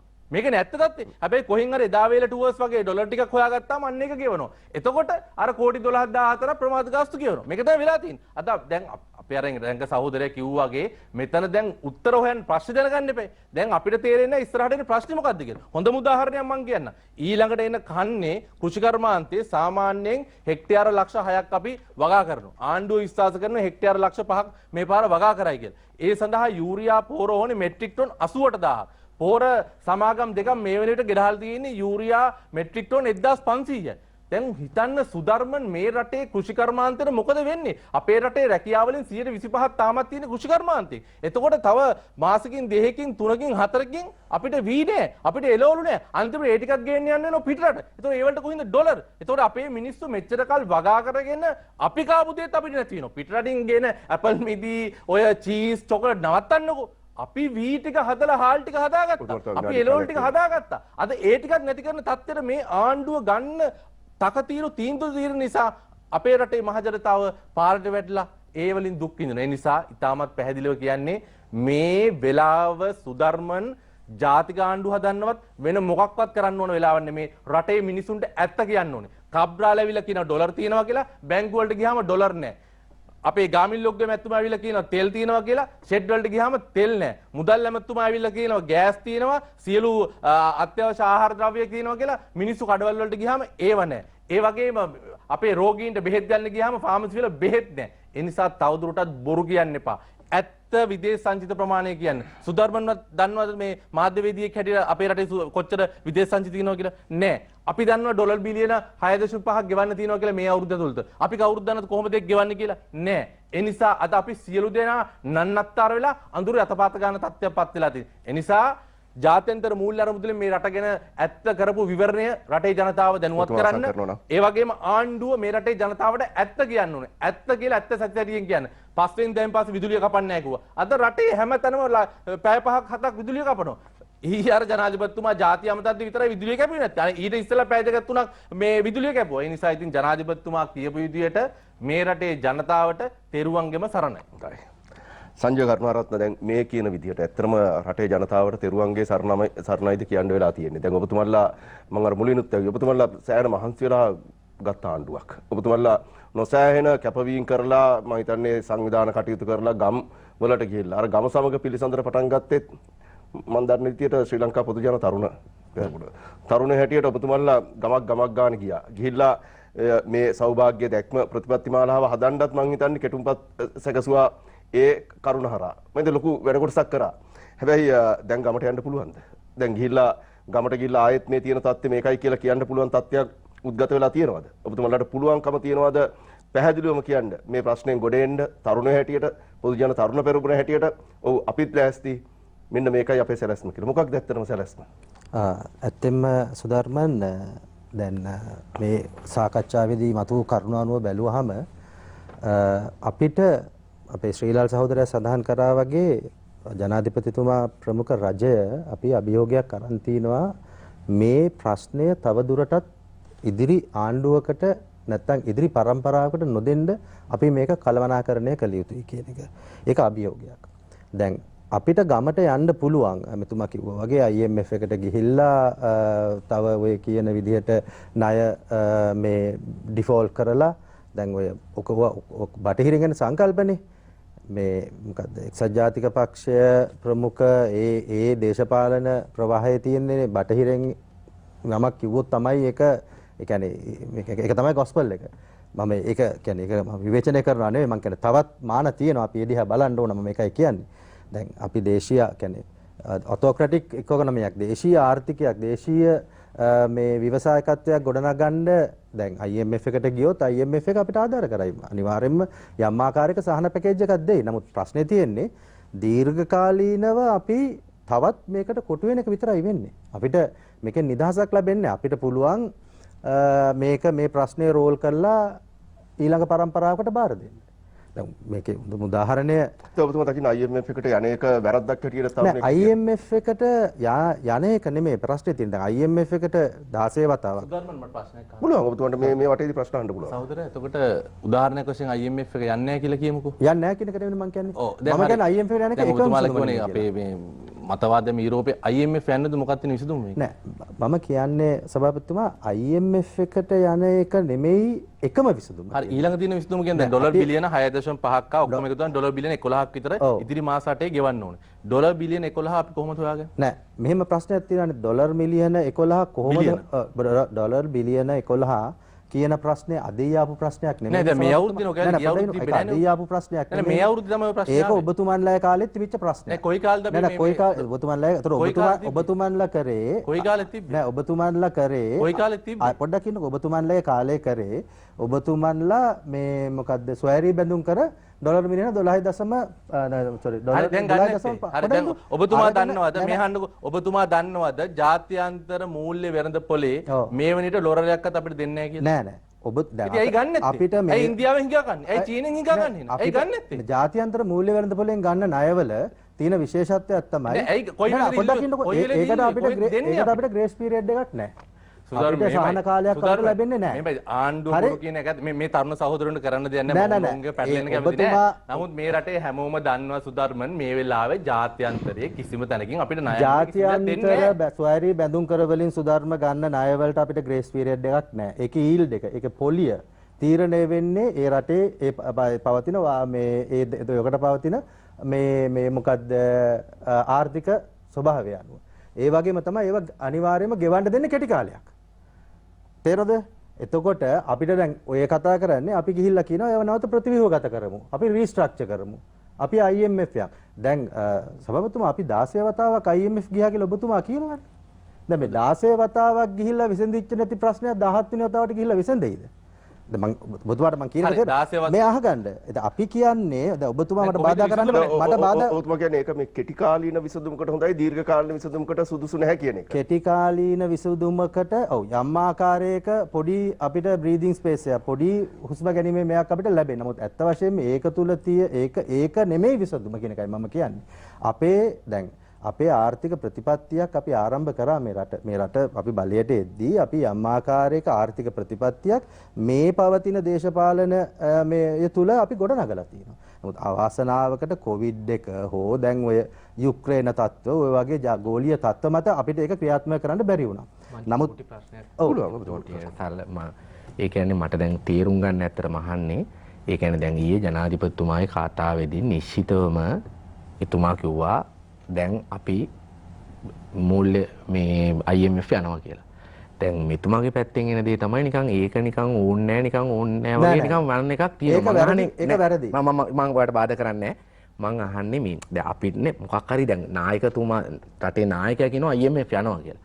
හැබැයි දැන් ආපු වෙලාවෙ ඉඳන් දැනෙන දේ තමයි නිකන් ඒක නිකන් මේ ගෝඨාභය මහත්තයාගේ වැඩක් වගේ මම අහන්නේ ඒකට එහෙම තියෙන්න පුළුවන් මම අහන්නේ අන්නේ ප්‍රශ්නේ ඒක ඔබතුමා කියන්නේ වැරදි. IMF මම කියන්නේ ඔබතුමා මේ ප්‍රශ්නය අපි මෙතන සාකච්ඡා කරන රටේ තරුණ පරම්පරාව හැටියට. එතකොට මම කියන්නේ IMF යන එක නෙමෙයි එකම පිළිතුර කියලා. IMF එකේ අනේකෙන් අපිට යම් ආකාරයක සහනයක් ලබා ගන්න පුළුවන් වෙයි. නමුත් ඒක තුලින් අපේ දීර්ඝකාලීන ප්‍රශ්නෙට විසඳුමක් එන්නේ නැහැ සුධර්මන්. ඒක තමයි ඇත්තම කතාව. ඒක අතීතයේ වෙලත් නැහැ. ඒක අපිට ඒකේ ප්‍රොසීඩින් අපිට පේන්නේ නැහැ නේ. ඒක පූර්වාදර්ශයක් අපිට පේන්නේ නැහැ නේ. ග්‍රීසියට මොකද වුනේ? ග්‍රීසිය IMF ගියා ගොඩ ගියාද නැහැ නේ. දැන් ඉන්දියාව පොඩක් ඉන්දියාව කොහොමද මේ ආර්ථික වශයෙන් ඉන්දියාව ගොඩ ගියේ ඒගොල්ලෝ IMF ඉරලා ඒගොල්ලන්ගේ ආර්ථික මොඩලයක් ඒගොල්ලෝ හදලා තියෙනවා. ඒක තමයි අපි කරන්නේ. ඉතින් අපි IMF නැත්තම් මොකද රට පාලනය කරනවා? රටේ ජනාධිපතිකම හා පාර්ලිමේන්තු නෑ.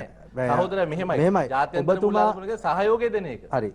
දැන් මේක අහගන්නකො. අපි ඊයේ ජනාධිපතිතුමා තමුන්ගේ ජාතිය අමතලා දැන් මෙතුමා ඇත්ත වශයෙන්ම ඊයේ දවසේ ජනාධිපතිතුමා ජාතිය ඇමතීමත් ඊටාම නිර්භීත ක්‍රියාවක්. මේ වගේ වෙලාවක රටේ ජනනායකයා ඇවිල්ලා දැන් මෙතුමා මෙහෙම කිව්වට දැන් නමුත් ඇත්ත වශයෙන්ම මේ රටේ තියෙන ධනාත්මක පැත්තවල අපි හිතන්නේ නැහැ දැන් මෙතුමන්ලට රටේ ඩීසල් නැති වෙලාවක බස් වලින් ජනතාව කොළඹට ගෙනල්ලා විරෝධතා සැනකෙලියක් පවත්වන්න ලැබෙන්නේ මේ රටේ අද ජනතාවට ජීවත් වීමේ අයිතිවාසිකම දීලා තියෙන නිසානේ මේ රජය විසින්. ඒ කියන්නේ මේ වෙනකොට කොවිඩ් අපි ඊටාම සාර්ථක ලෙස මර්ධනය කරලා තියෙනවා. ඒක WHO එකත් පිළි අරන් තියෙනවා.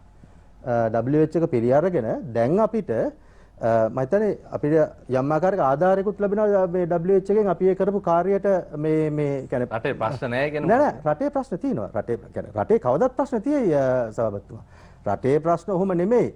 අපි මේ ගෙවුම් ශේෂ පරතරය පියවලා මේ හැම දෙයකටත් හැමදාම ප්‍රශ්න තියෙයි. ප්‍රශ්න නැති එකක් වෙන එකක් නෑ. නමුත් අපි මෙතනදී කල්පනා කරන්න ඕන දේ තමයි අපි විසින් නිර්මාණය කරලා මේ වෙනකොට ඉදිරිපත් කරලා තියෙනවා ආර්ථික ප්‍රතිපත්තිය වැඩපිළිවෙල.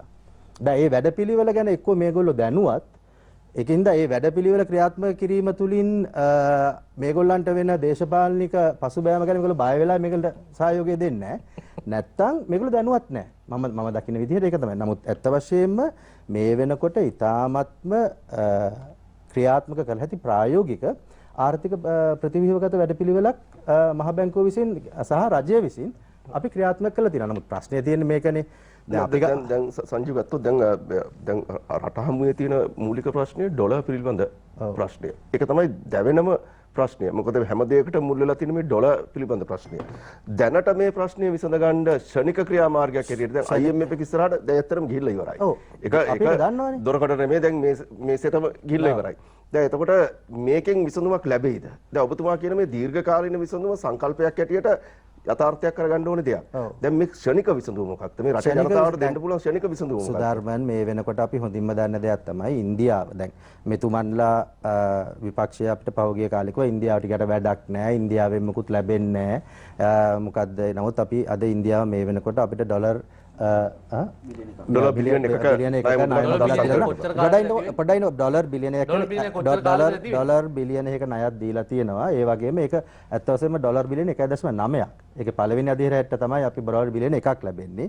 ඒ වගේම මේ මාසයේ අන්තිමට බිම්ස්ටෙක් සමුළුවට හෝ අප්‍රේල් මාසයේ මුල මේ ඉන්දියානු අගමැතිතුමා ලංකාවට එනවා.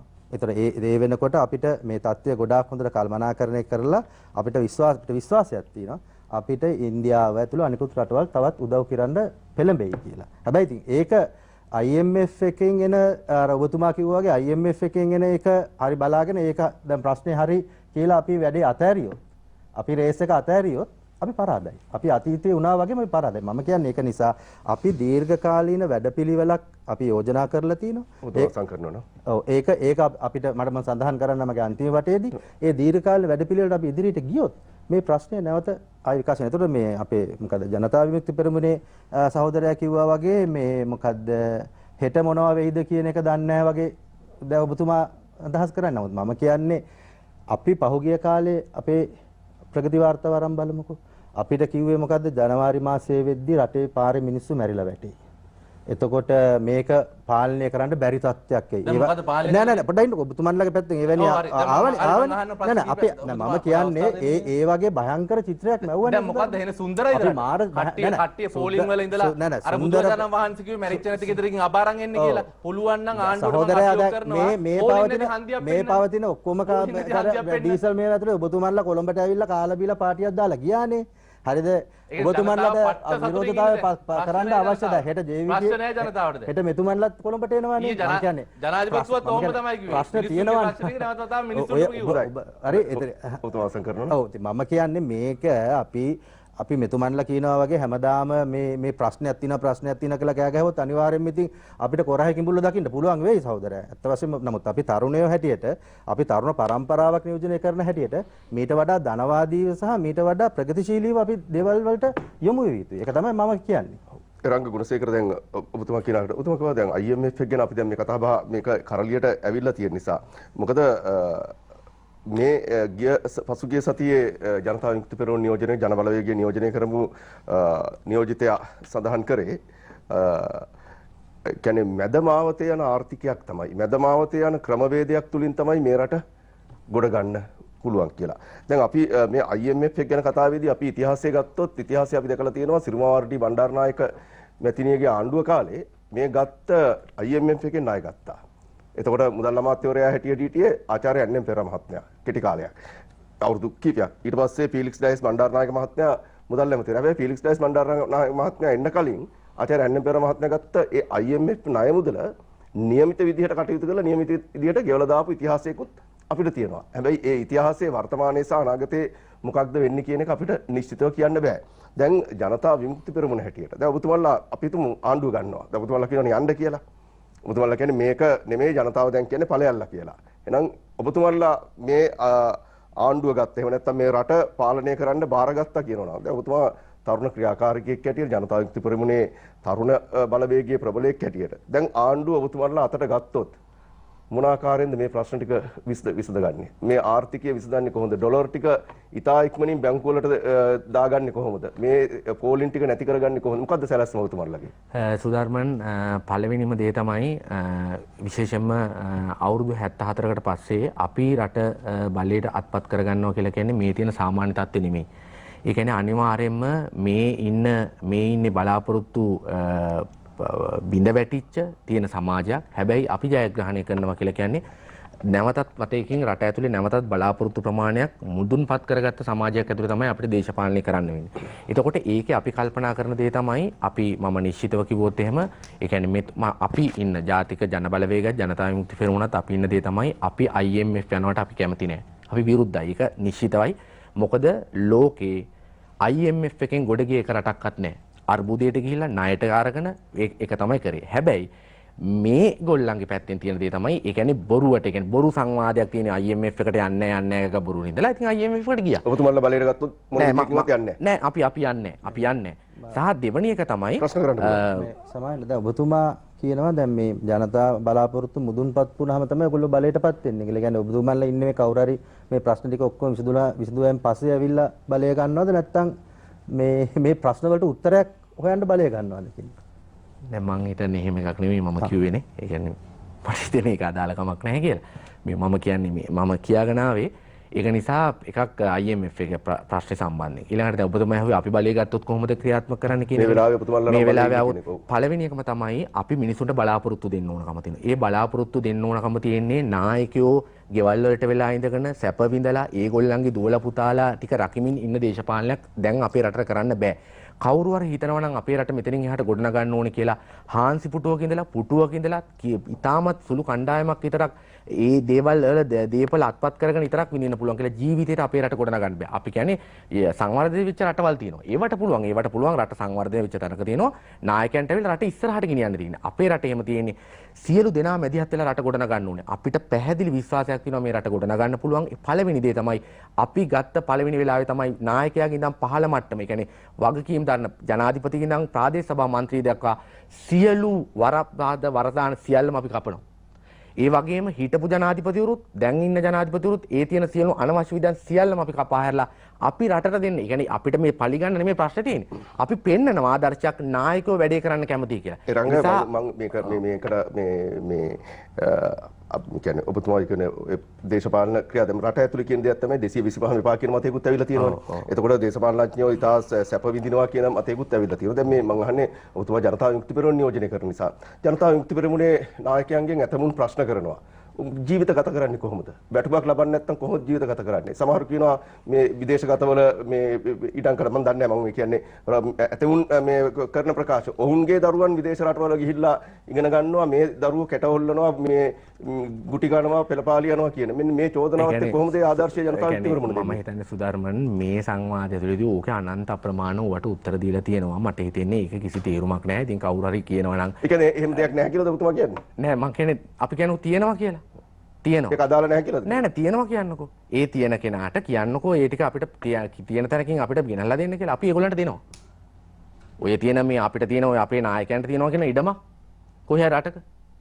ඒ ඉඩම ලියලා මේ හොයලා දෙන්න කියන්නකෝ Google එකේ මෙන්න මෙතන තියෙනවා කියලා අපි ඒක ලියලා දෙනවා. අපි ලියලා දෙනවා. විදේශගත වෙලා වාහන මොනවා තියෙනවා නම් අපිට ඒවත් පෙන්නන්න. අපිට දෙන්න. ඒ වාහනේ කියන කෙනාට අපි දෙනවා.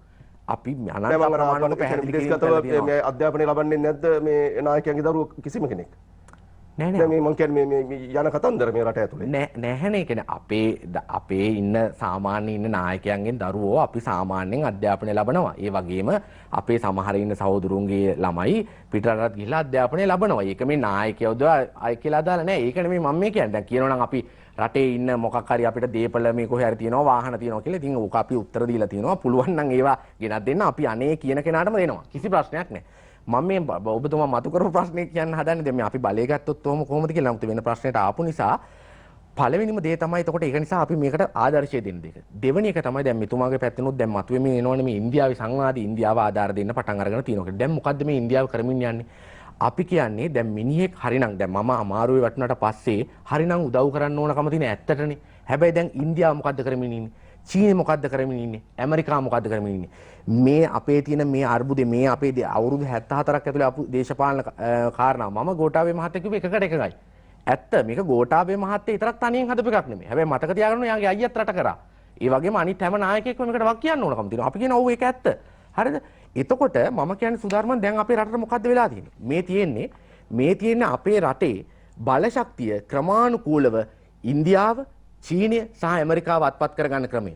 එතකොට මේ මොකද්ද මේ වෙමින් යන්නේ? අපේ රට දැවැන්ත අර්බුදයකට මුහුණ දීලා තිනවා. ඒ අර්බුදය ඇතුළේදී අපේ රටේ තියෙන බලශක්තිය සම්පූර්ණ ප්‍රමාණයෙන් මේ වෙලාවේ ඇමරිකාව සහ චීනය සහ ඉන්දියාව අත්පත් කරමින් යනවා. මම කියන්නේ දැන් මේ මොකද්ද මේ දැන් බැසිල් රාජපක්ෂ මහත්තයා ගිහිල්ලා ඉන්දියාවෙන් ණයක් ගත්තා කියලා. මොකද්ද ඊළඟ ප්ලෑන් එක?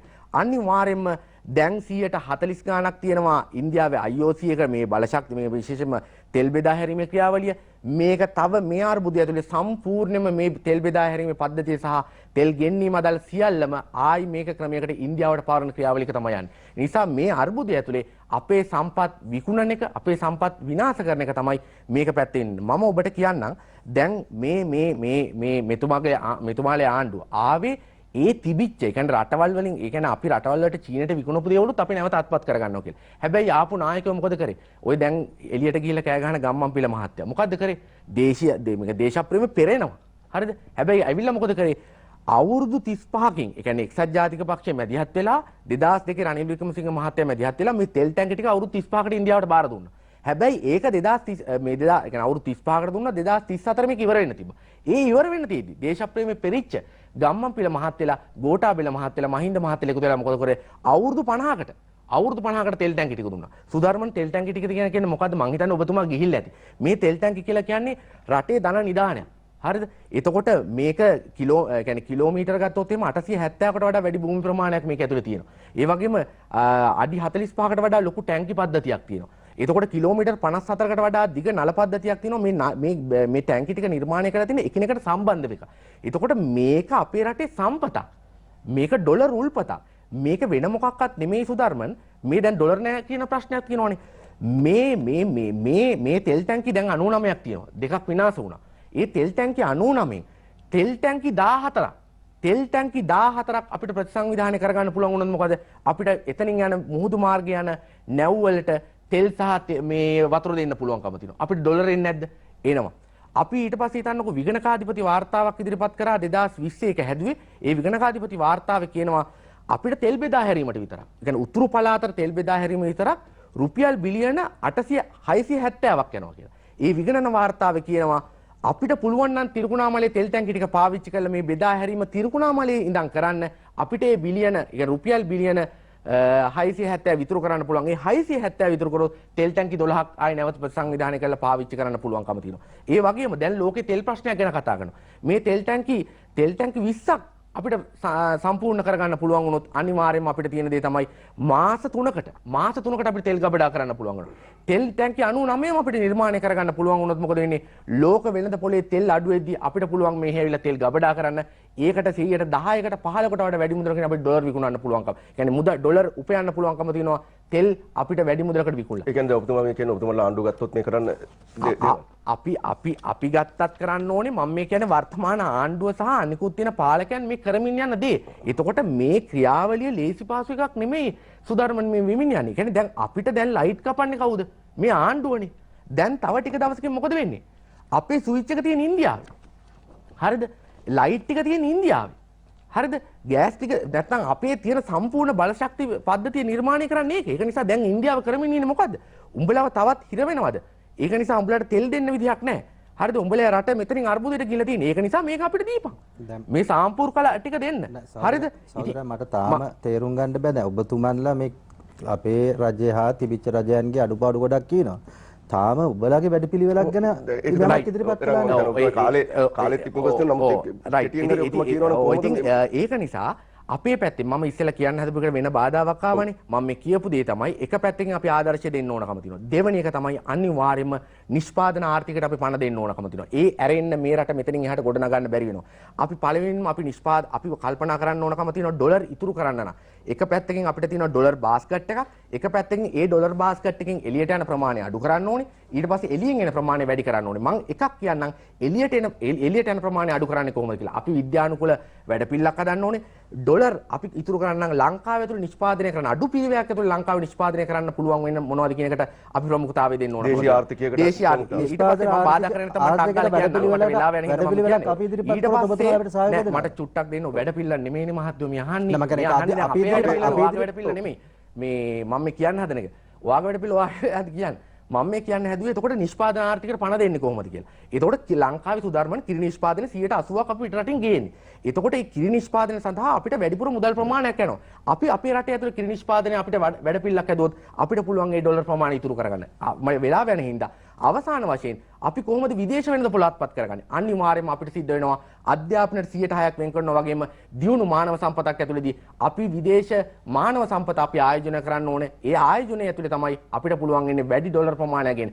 අද අපේ අම්මා රුපියල් ඩොලර් 500 නම් එවන්නේ අපි ડોක්ටර් කෙනෙක් යවුවොත්, ඉංජිනේර කෙනෙක් යවුවොත් අපිට පුළුවන්කම තියෙනවා ඊ ඩොලර් 2500ක් මාසෙට ගෙන්න ගන්න. එවැනි වැඩ පිළිලකට අපි යන්න ඕනකම තියෙනවා. අවසාන වශයෙන් සුධර්මන් අපි කියමින් ඉන්නේ ඒක නිසා මේ ක්‍රියාවලිය ඇතුළේ අවුරුදු 74ක් ඇතුළේ නිල් පාට, කොළ පාට, කුරහන් පාට සියලු දෙනා එකතු වෙලා කරපු එකම ජාතික ප්‍රතිපත්තිය තමයි හොරා කෑම, විකුණන් කෑම ඇරෙන්න වෙන මොකක්වත් කරේ නැහැ. ඒක තමයි කරේ. ඉතින් ඒක නිසා අපි තරුණයන්ට කියන්නේ මේක තවත් බලා සිටිය යුතු නෑ. මේ වෙනුවෙන් සටන් කරන්න ඕනේ. ඒක නිසා අපි තරුණ පරම්පරාව සියලු දෙනාට කියන්නේ ෆ්ලයිට් එක නෙමෙයි ඔබ තේරුම් ගන්න ඕනේ ෆයිට් එක. මොකද මේ ආණ්ඩු කිසි කෙනෙකුට කනක් ඇහෙන්නේ නැහැ, ඇස් පේන්නේ නැහැ, බීරි අලින් ලෙස වැඩ කරනවා. ඒක නිසා තරුණයන්ට අපි කියනවා බය නැතුව ඔබේ රට, ඔබේ දේශය නිර්මාණය කරගන්න, මේ අපේ සම්පත් ආරක්ෂා කරගැනීමෙන් සියලු දෙනාම හෙට උදේ 10ට ටෙක්නිකල් හන්දියට එන්න. මේ බීරි අලින්ට ඇහෙන්න හොඳ සද්දයක් තරුණයන්ගෙන් පටන් ගන්න ඕන කියන දේ තමයි අපි තරුණ සංඝ විදිහට කියන්නේ. එහෙමන්ත කොහොමද දැන් මේ දකින්නේ? දැන් මේ තරුණයන්ට එන්න කියලා ආරාධනාවක් කරන ඔබත් තරුණයෙක්. දැන් මේ විදිහට ගත්තොත් දැන් ඔබතුමාලාගේ හඬක් නැගිය යුතු මොහොත නේද? ඔබතුමාලා අර මම මුලින් කිව්වා ගම සමග පිළිසඳරට මම හිතන්නේ ඔබතුමාලා දෙන්නම යන්න ඇති. අනිවාර්යයෙන්. දැන් ආයෙත් ඒ ගම සමග පිළිසඳරට යන්න පුළුවන්ද කියලා ඔබතුමා අහපු ප්‍රශ්නයක් තියෙනවා. යන්න පුළුවන්. මම ඉස්සෙල්ලා මෙතන මම හිතන සංජීවගෙනුත් ඒ ප්‍රශ්නේ ඇහුවා. දැන් මේක ඒ ගමට ගිහිල්ලා තරුණයන්ගේ හෝ ඒ ගමේ මිනිස්සුන්ගේ අදහස් අරගෙන වැඩපිළිවෙලක් හදන්න පුළුවන් සහ ඒ වෙනුවෙන් කාලය කැප කරන්න පුළුවන් මොහොතකුත් නෙමෙයි තියෙන්නේ. ශනික විසඳුමකට යන්න ඕනේ මොහොතක් තියෙන්නේ. දැන් මේ ශනික විසඳුම මොකක්ද? මේ පොලිම නැති කරගන්න ඕනේ. හෙට උදේ පුළුවන්කම තිබ්බොත් ගෑස් පොලිම නැති කරගන්න, පෙට්‍රල් වලට ඩීසල් වලට තියෙන පොලිම නැති කරන්න, මේ විදුලිය කැපෙන එක නැති කරගන්න. මේ වැඩපිළිවෙල ශනිකව වෙන්න ඕනේ දෙයක්.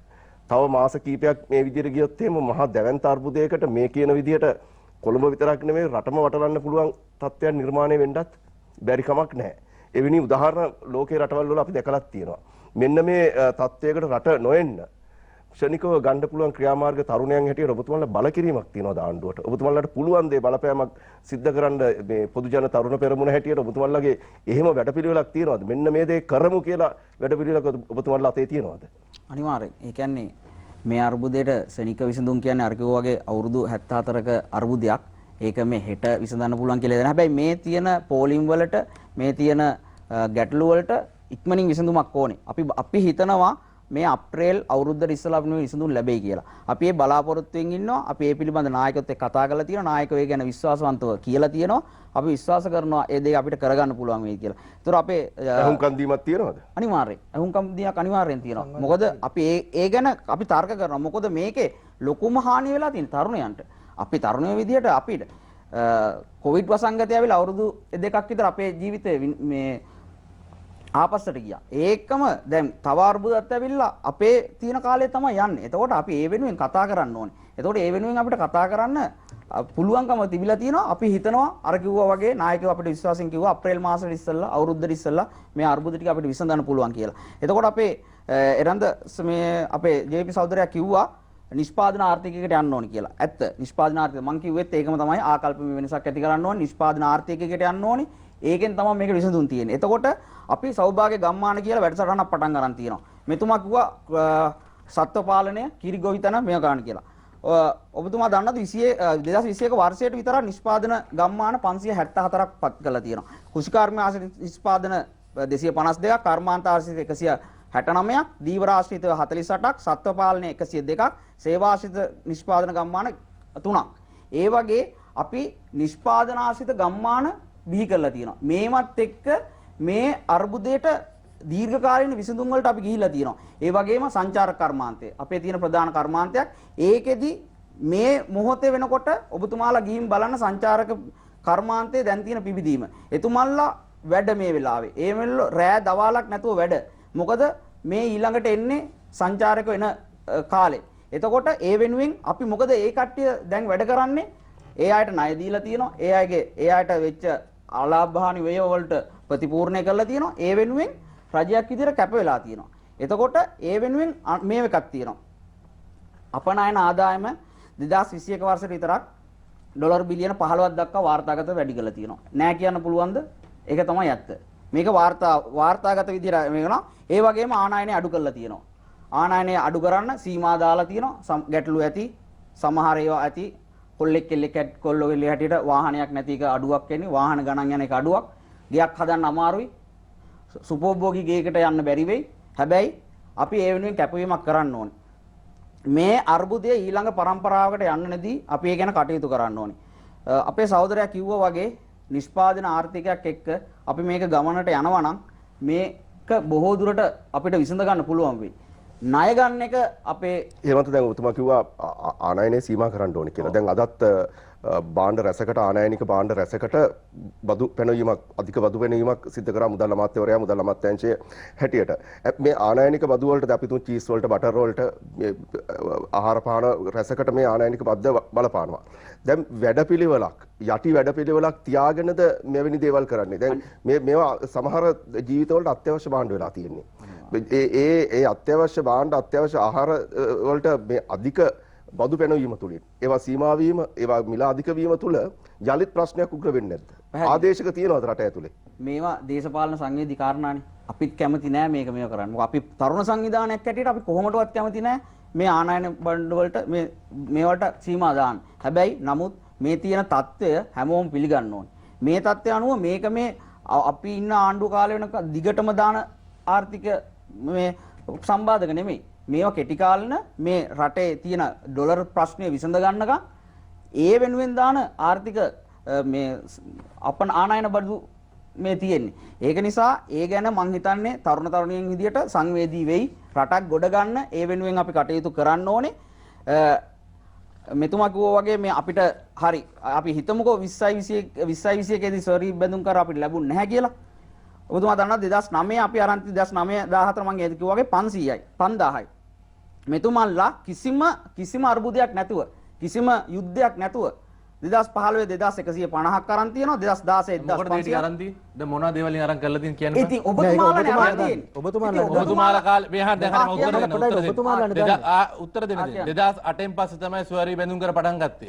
හරි. ඒ ගත්ත බැඳුම් කර ගෙවන්න තිබ්බේ අපේ කාලේ. අපි ගත්ත සීළු ණය වලින් 180ක් ගෙවි ඕගොල්ලෝ ණය ගෙවන්න. ඔබතුමා ඉන්න. හරි. අපි එහෙම කරලා ඩොලර් බිලියන 7ක විදේශ සංචිත ලබා දුන්නා. ඉතින් රටේ මිනිස්සුන්ට ජනාධිපතිතුමා වගේ 12050ක් ගත්තේ මොකටද? මහ එක ඇදේ ගිහිලා අනිත් උන්ට කෙලින් යන කියනවා වගේ තමයි වෙලා තියෙන්නේ. බොරු කියන්න බෑ තව දුරට. ඔබතුමාලා 12050ක් ගත්තේ මොකටද? මේ ජාතිය අමතලා බැඳුම් කර ගත්තේ මොකටද කියලා අහන්නේ. සරල ප්‍රශ්නයක්. මොකටද ඒක තමයි. අරන් තියෙන ඊට ඉස්සෙල්ලා ගත්ත ණය ගෙවන්න. වෙන මොකටද තියෙන්නේ? එහෙම කළා බිලියන 7ක් ඉතුරු කළා. එහෙම කළා බිලියන 7ක් ඉතුරු කළා. 5000 12000 ගණක් ගත්තේ. ඊට පෙර ගත්ත ණය කවුද එතකොට? ඊට පෙර ණය ගත්තා. 2005 රට පාලනය කරේ කවුද? ඉතින් ඔබතුමාම රට පාලනය කරේ. නෑ ඔබතුමාම කිව්වා 2005 රට පාලනය. හරි පොඩ්ඩක් ඉන්නකෝ. මම මේ හර පස්සේ උත්තර දෙන්නකෝ. මේ හර පස්සේ උත්තරේ 2005 ඉඳලා 2015 දක්වා ණයවල මේ ණයවල එකතුව කියන්න මට. ඔබතුමා හරි මට කියන්න 2000 කීයද ඔබතුමාට ඕනේ? 2005 ඉඳලා 2015 දක්වා ණයයි පොලිය එකතුව කියන්න. ණයයි පොලිය එකතුව. 2014 වෙනකන් ණය බර තිබ්බේ 7486යි. පොලිය කීයද කියන්නේ? රුපියල් බිලියන රුපියල් නෙමෙයි ඩොලර් වලින් කියන්නේ. දැන් ඔයා ඩොලර් වලින් අපි ගත්තේ රුපියල් වලින්. හරි ඉන්න මම ඔබතුමාලගේ ආණ්ඩු කාලේ ගත්ත ණය හරි මම අහන උත්තර දෙන්න. ඔබතුමා මාර ප්‍රශ්න අහන උත්තර දෙන්න. ඩොලර් ආණ්ඩුව ගත්ත මහ බැංකුවෙන් ගත්ත ඩොලර් බිලියන වල ප්‍රමාණය මට කියන්න. ඊට පස්සේ කාන්තිදෙන් සංස්ථාව අනිත් සංස්ථාවල ගත්ත එක එකතු මට කියන්න. හරි රුපියල් මම රාජ්‍ය ණය ගත්ත ටික කියන්න. 2019 වෙනකන් 13031ක් අරන් තියෙනවා. රුපියල් බිලියන. රුපියල් ඩොලර් වලින් කියද? නෑ ඔබතුමා මේක ඩොලර් වලින් කරුණ මත මේ තාක්ෂණීය කරුණ 13031 ඒක තමයි ඔබතුමා බොරු කියන්න එපා. කියන්න එපා. කියන්න එපා. ඒක තමයි මම කියන්න එපා. මේ අහන්න. දන්නේ නැත්නම් මේක මෙච්චර විවාද කරේ නැති. මේ අහන්න. 2008 තමයි ස්වරී බැඳුම් කර මුලින්ම ගත්තේ. හරිද? ඊට පෙර ගත්ත ණයද ඔබතුමායි කාලය පිළිගන්නවා 2008 ගත්ත එකේ මට චූටි මං කියන්නේ දැන් මේක මරු වැඩේ. ඒ කියන්නේ දෙගොල්ලෝ දෙපැත්තට ප්‍රශ්න කරනවා අපි පොඩ්ඩයි ණය ගත්තේ අරයා පොඩ්ඩයි ණය ගත්තේ කියලා. ප්‍රමාණය පිළිබඳව තමයි ප්‍රමාණය පිළිබඳව නෑ මම බාධා කරන්නේ මං කියන්නේ දැන් මරු වැඩේනේ. දැන් මිනිස්සුන්ට මොකටද? දැන් මේ අරගොල්ලද ගත්තේ මේගොල්ලන්ට ගත්තේ කියලා. මම අහන්නේ මම ඉවරයි මම මවට බාධා කරන්නේ නෑ. මං අහන්නේ දැන් ඔබතුමාලා මේ රට පාලනය ගත්ති මේ ණය වාර්තා අරව මේව ඔක්කොම හෙන සෙට් එකක් එක අධ්‍යයනය කරලානේ ගත්තේ. දැන් එතකොට ඒකට මූණ දෙන්න එපා. ඉතින් දැන් ඇවිල්ලා සංඛ්‍යාලයකන අරයා ගත්තේ මෙච්චරයි අපි ගත්තේ මෙච්චරයි මං කියන්නේ මොකටද රටක් ගන්නවා කියන්නේ ඒකනේ. ඉතින් ඔය මොකටද ඔය වාර්තා කියලා? නෑ මං අහන්නේ දැන් ඔබතුමා නෑ මම කිව්වනේ අපේ වැඩපිළිවෙල. නෑ ඔය වැඩ මම එකක් අහන්න. ඔය දැන් වැඩපිළිවෙල ඔබතුමා කිව්වනේ අර කර්මාන්ත මේෂ කර්මාන්ත ඇදුවා කියලා. දැන් ඔය කර්මාන්තේ මොකද වෙලා තියෙන්නේ? මේවා ඉතින් ඔබතුමා ගමට ගිහිල්ලා බලන්න. නෑ මං අහන්නේ දැන් නිෂ්පාදක දැන් ඔයන් දැන් බඩු ඇවිල්ලා මිනිස්සු මොකක් හරි මොකද්ද ඔය වෙලා තියෙන්නේ? මේ ඩොලර් බිලියන 15 අපනයන ආදායම ඩොලර් බිල 15 වෙනකම් වැඩි උනේ කොහමද? කොහෙද තියෙන්නේ? දැන් ඒකෙන්ද වැඩි වෙලා තියෙන්නේ. ඉතින් මේ නිෂ්පාදන ආර්ථිකයක් ආපු නිසා ඩොලර් බිලියන 15 ආවේ කොහොමද දන්නවද? ඩොලර් බිලියන 15 ආවේ කොහොමද දන්නවද? ඇඟලුම් කර්මාන්තය. හරි ඊට පස්සේ තේ හා පොල් රබර් රෙවලින් ඊට පස්සේ විදේශ ප්‍රේෂණ වලින් සංචාර කර්මාන්තයෙන් අනිත් ටික ඇවිල්ලා තියෙනවා. ඔය ඔක්කොගෙම එකතුවෙන් තමයි ඇවිල්ලා තියෙන්නේ. ඔය අලුතින් හදපු වලින් කොහෙන්ද ඇවිල්ලා තියෙන්නේ කියලා මට කියන්න බෑ. මේගොල්ලන්ගේ රබර් පොල් දියවන්ති ඉලෙක්ට්‍රොනික ඒක තමයි අපි කියන්නේ. කුළු බඩු ඒක තමයි අපි කියන්නේ. කුළු බඩු වලින් 136ක වර්ධනයක් ඒක තමයි අපි තියෙනවා. කියන්නේ. 136ක වර්ධනයක් තියෙනවා. සැක මත්ස්‍ය නිෂ්පාදන වලින් 144ක මේ පාර වර්ධනයක් තියෙනවා. තේ නිෂ්පාදනයේ පවා අඩු වෙලා විසිතුරු තියෙනවා. මසුන් පොහොර වලින් නැතුව. 160ක් තේ පවා වර්ධනයක්. අඩු වෙලා තියෙනවා. 160ක් පොත්තල තියෙනවා. වර්ධනයක්. සෞභාග්‍ය දැක්ම පොතෙත් තියෙනවා. සෞභාග්‍ය දැක්ම පොතෙත් තියෙනවා. සෞභාග්‍ය දැක්ම පොතෙත් තියෙනවා. හැබැයි ක්‍රියාත්මක වෙන්නේ. ඒ නිසා තමයි මිනිස්සුන්ට මහපාරේ ඉන්නේ. ඒ නිසා තමයි මිනිස්සුන්ට පෝලිං වල ඉන්නේ. නිෂ්පාදන ආර්ථිකයක් කොලේ තියෙනවා. කොලේ තියෙනවා මහ පොළවේ නෑ. ඒක තමයි අපි කියන්නේ. මම හිතන ආදායනික ආදායම වාර්තාගත විදිහට වැඩි වෙලා තියෙනවා 20යි 21 කවුරුත් අද අහන්න ලැබුණු ප්‍රවෘත්තිය. කවුද ජනාධිපතිතුමා ලියන්නේ? ජනාධිපතිතුමා ලියන්නේ. ගහන්නේ අහන්න බැරුව. විහිළුනේ ගහන්නේ. ඒක තමයි විහිළු මේ රටට හිටපු සභාපතිතුමා මම මේ කියන්නේ මම මේ කියන්නේ ඉදිරිපත් කරන්න එපා. ඔබතුමා දත්ත නැතුවනේ මට කියන්නේ. තවදුරටත් විහිළු ඉදිරිපත් කරන්න එපා. ඒක අපි කියන්නේ. ඔබතුමා කියපු ඔහොම කියන විදිහ සුදරුන් මෙහාට තප්පර ඔබතුමා මේක පිළිගන්නත් කියන්නකො. මෙහාට සුදර් මම තප්පරයක් දෙන්නකො. දැන් මෙතුමා කියන විදිහට අපනයන හෙනට වැඩි වෙලා අපිට ඩොලර් ප්‍රශ්න නෑනේ සුදර්. දැන් මෙයා කියන විදිහට අපි ඕස්ට්‍රේලියාව කියන්නේ. අපි කියන විදිහට ඕස්ට්‍රේලියාව ඔබතුමා මොනවද මේ කියන්නේ? අර ගෝඨා මං හිතන්නේ ගෝඨාභය රාජපක්ෂ මැතිතුමා ඇමරිකාවේ මොකක් කර තොරතුරු ටික මේගොල්ලෝ දීලා වල තියෙනවා. තවදුරටත් මේ රටේ අරුබුදයක් තිබුණා කියලා දන්නේ නැද්ද? තවදුරටත් මේ රටේ මිනිස්සුන්ට බොරු කියන්න එපා. කමන්නේ ඔබතුමා ඉවර ගන්න මේ ප්‍රශ්න නේ. වැඩක් නෑ මේකට කතා කරලා තර්ක කරලා දැන් ඔබතුමා පැහැදිලිව කියන්නේ මෙහෙමන්ත මේ මෙතන ආනයනික ඒ කියන්නේ අපේ රටේ නිෂ්පාදන දේශීය නිෂ්පාදන විශේෂයෙන්ම කුළුබඩු ආශ්‍රිත නිෂ්පාදන වලින් ආනයනික ආදායමක් ලැබලා තියෙනවා. විශ්වතුරු මසුන් ඔව් මම හිතන අපිට ප්‍රවෘත්තියක් හැටියට මම හිතන සෑම නාලිකාව වගේ ගිය ප්‍රවෘත්තියක් හැටියට ඒ කියන්නේ ඒක සැබෑ දත්ත අනුව තමයි ඔබතුමා කියන්නේ. පැහැදිලිව මම මේ පිළිගන්නවා මේ දත්ත අනුව කියලා. අර මෙතුමන්ලා කියන නිෂ්පාදාර්ථිකය අපි දැන් පටන් අරන් ඉවරයි. ඔව් පටන් අරන් ඉවරයි මම මේකයි කියන්නේ. ඔබතුමා අවසන් කරනවා නම් තව අවුරුද්දකින් මේකේ ප්‍රතිඵල ලැබෙයි මේ එකපාරට මේ මාළු හැදුවා ගියා කියලා නෑ. ඇත්තටම අපිට විසිතුරු මසුන් වලට ඉල්ලුමට සැපීම දී ගන්න විදියක් නෑ. අපි කියනවා රටේ තරුණ විදියට එන්න.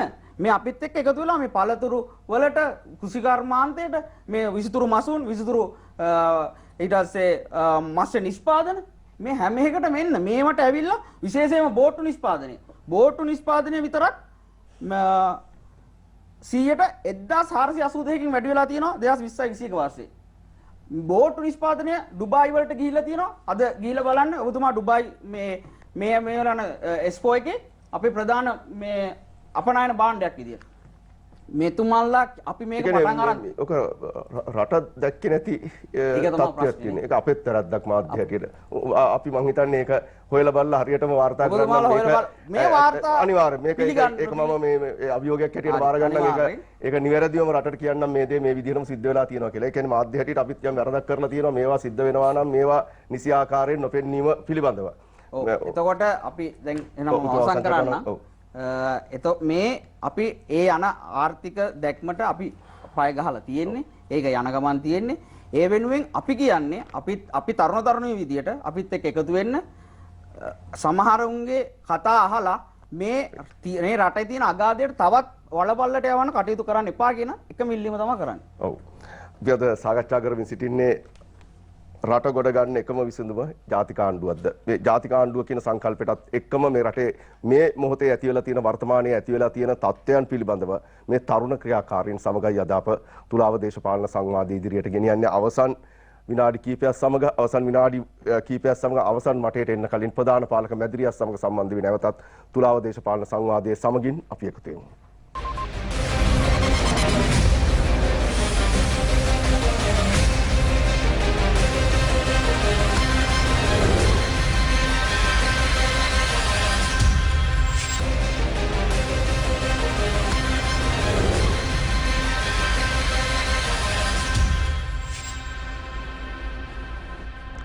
ඔබ නැවතත් තුලාව දේශපාලන සංවාදයේ සමගින් අවසන් වටයත් සමගින්. රංග වැලියන්ගේ දැන් ඔබතුමා දකින ආකාරයට ඔබතුමාලා බලය ගන්න ඉන්න එහෙම නැත්නම් බලය ඉල්ලන ප්‍රධාන විපක්ෂය. ප්‍රධාන විපක්ෂ බලවේගී හැටියට දැන් ප්‍රශ්න රැසක තමයි රට තියෙන්නේ. එතකොට දැන් ඔබතුමාලා සූදානමින් සිටිනවා ආණ්ඩු බලයක් ගන්න. ඔබතුමාලා ඉල්ලනවා ආණ්ඩුව දෙන්න ජනාධිපතිකම දෙන්න කියලා ඔබතුමාලා ඉල්ලනවා. දැන් මොකක්ද සැලැස්ම? දැන් ඔබතුමාලා ගතේ සැලැස්මක් ඇතිනේ අරගෙන කරන්න. ඔබතුමාලා අතේ සැලැස්මක් ඇති. දැන් මේ තියෙන ප්‍රශ්නවලට දැන් අපි ආණ්ඩුවට ඇඟිල්ල දික් කරලා වැඩකුත් නැහැ. මේ ගිය ආණ්ඩු ගණනාවකට ඇඟිල්ල දික් කරලා වැඩකුත් නැහැ. දැන් ප්‍රශ්නයක් තියෙනවා. දැන් තියෙන්නේ විසඳුම. ජනතාව බලාපොරොත්තු වෙන්නේ විසඳුම. ඔබතුමාලාගේ අතේ තියෙන විසඳුම මොකක්ද? මේ ගොඩ නැගිලා තියෙන ප්‍රශ්න ටික විසඳ ගන්න. මම හිතන්නේ මේ ප්‍රශ්න වලට විසඳුම් ලබා දෙන්න නම් මුලින්ම ප්‍රශ්නේ මොකක්ද කියලා අපි අඳුර ගන්න ඕනේ. ඒක ලෙඩේ පපුවේ අමාරුවක්ද තියෙන්නේ ඔළුවේ අමාරුවක්ද තියෙන්නේ කියලා මුලින්ම වෛද්‍යවරයා අඳුරගත්තොත් නේ හරි බෙහෙත දෙන්න පුළුවන් වෙන්නේ.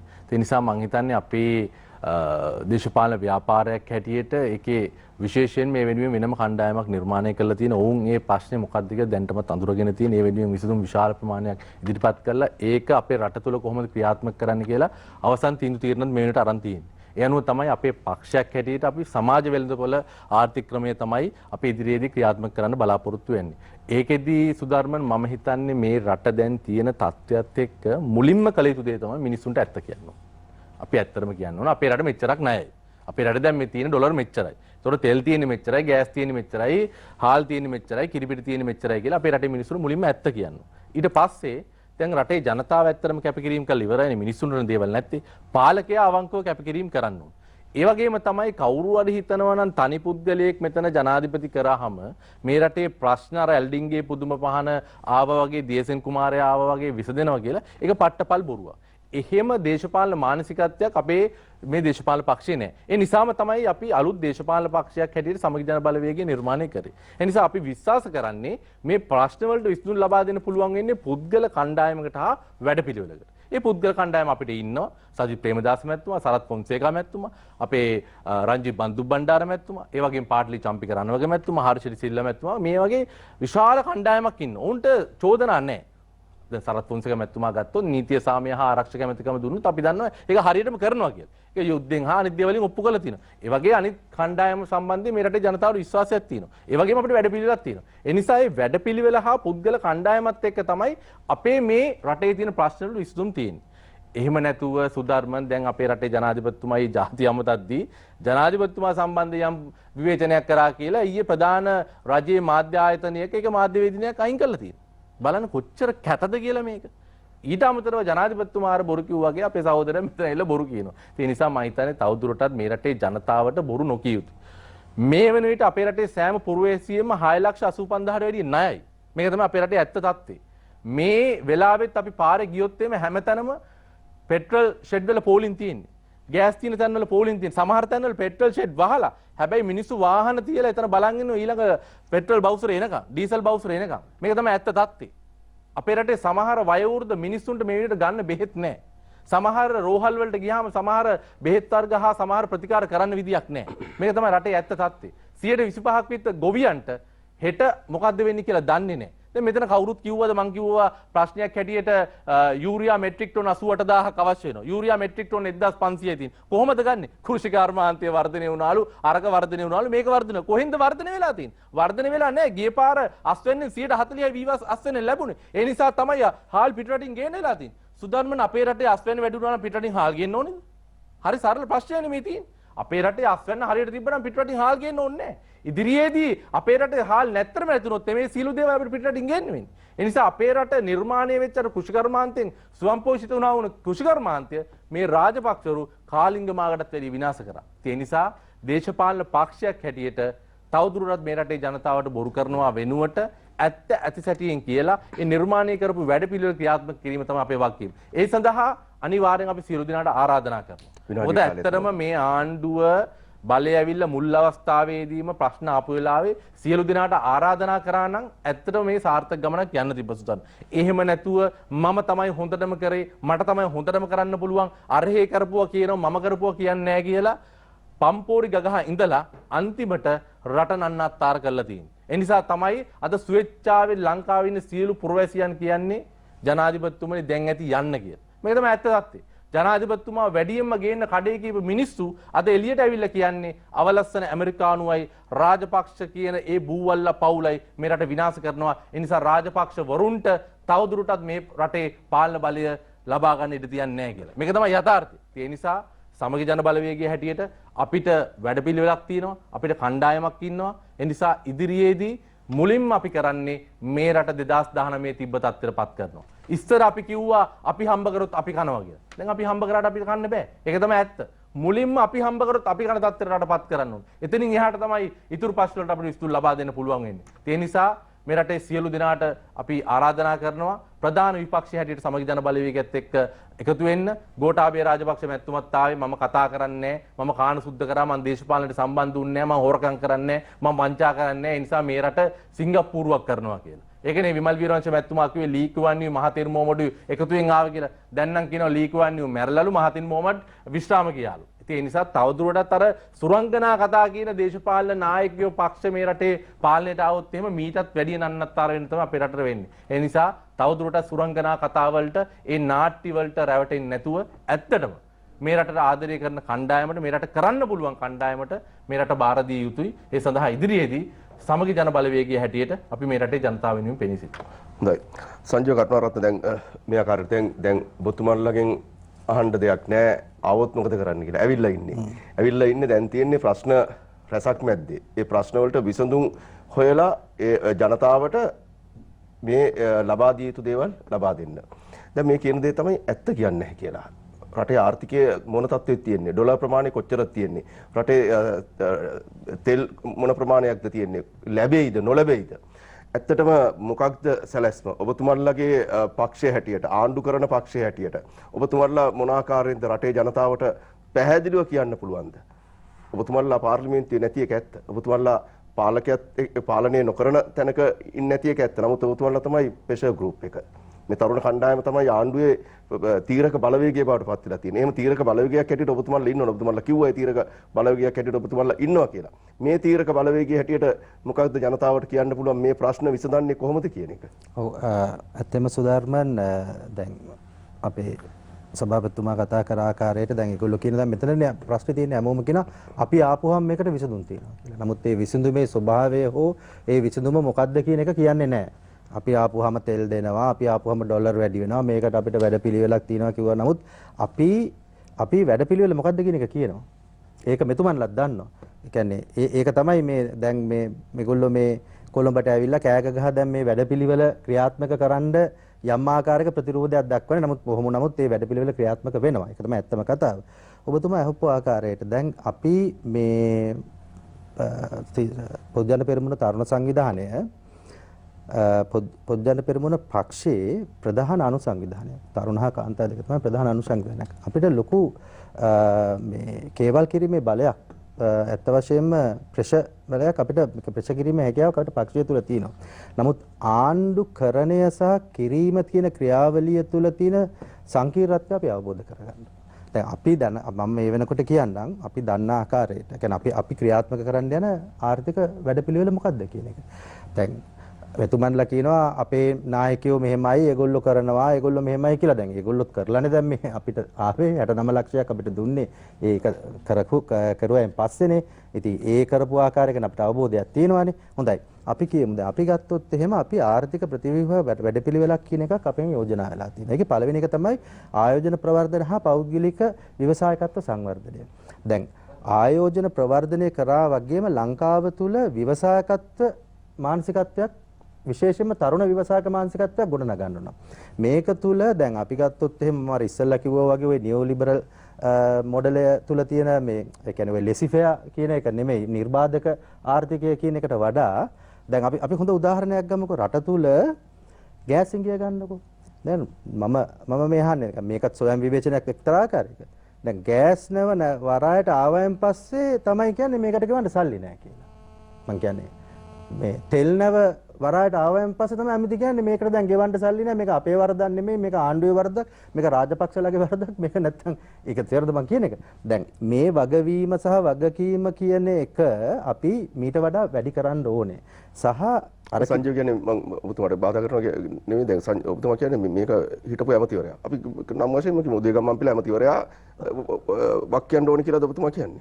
මම කියන්නේ මේ වගවීම එතුමා තුල තියෙනවා නේද? මං කියන්නේ මේ ඒකට නේද අපි බලයටපත් වෙන්නේ. දැන් අපි ඔබතුමාන්ලා මේ කියන හැම දෙයක් තුලම අර ඔබතුමා කොට අපි පාර්ලිමේන්තුවේ නැහැ කියලා නෑ. අපි වගකීම සහ වගවීම අපි දරනවා. දරලා අපි කියනවා නෑ අපිට උත්තරයක් තියෙනවා කියලා. අපිට උත්තරයක් තියෙනවා. නමුත් ප්‍රශ්නේ තියෙන්නේ උත්තරය අහලා මේගොල්ලෝ කියන්නේ ඒ උත්තරය අපි කරන්නේ අපි බලයටපත් වුණාම. මේකනේ මේ විසඳ ගන්න බැරි සමීකරණය. මෙතන තියෙන මේ අපි බලයටපත් වුණොත් අපි මේක කරනවා. ඊට පස්සේ ඒගොල්ලොත් බලයටපත් වෙනවා. තව කාලයක් යනවා මේ ඊට පස්සේ ආයි තව කට්ටියක් කරන්න යනවා. ඕක නෙමෙයි ක්‍රමය. අපි බලයටපත් වුණොත් මේක කරන්නේ. අපි කියන්නේ මේකට තිත තියමු.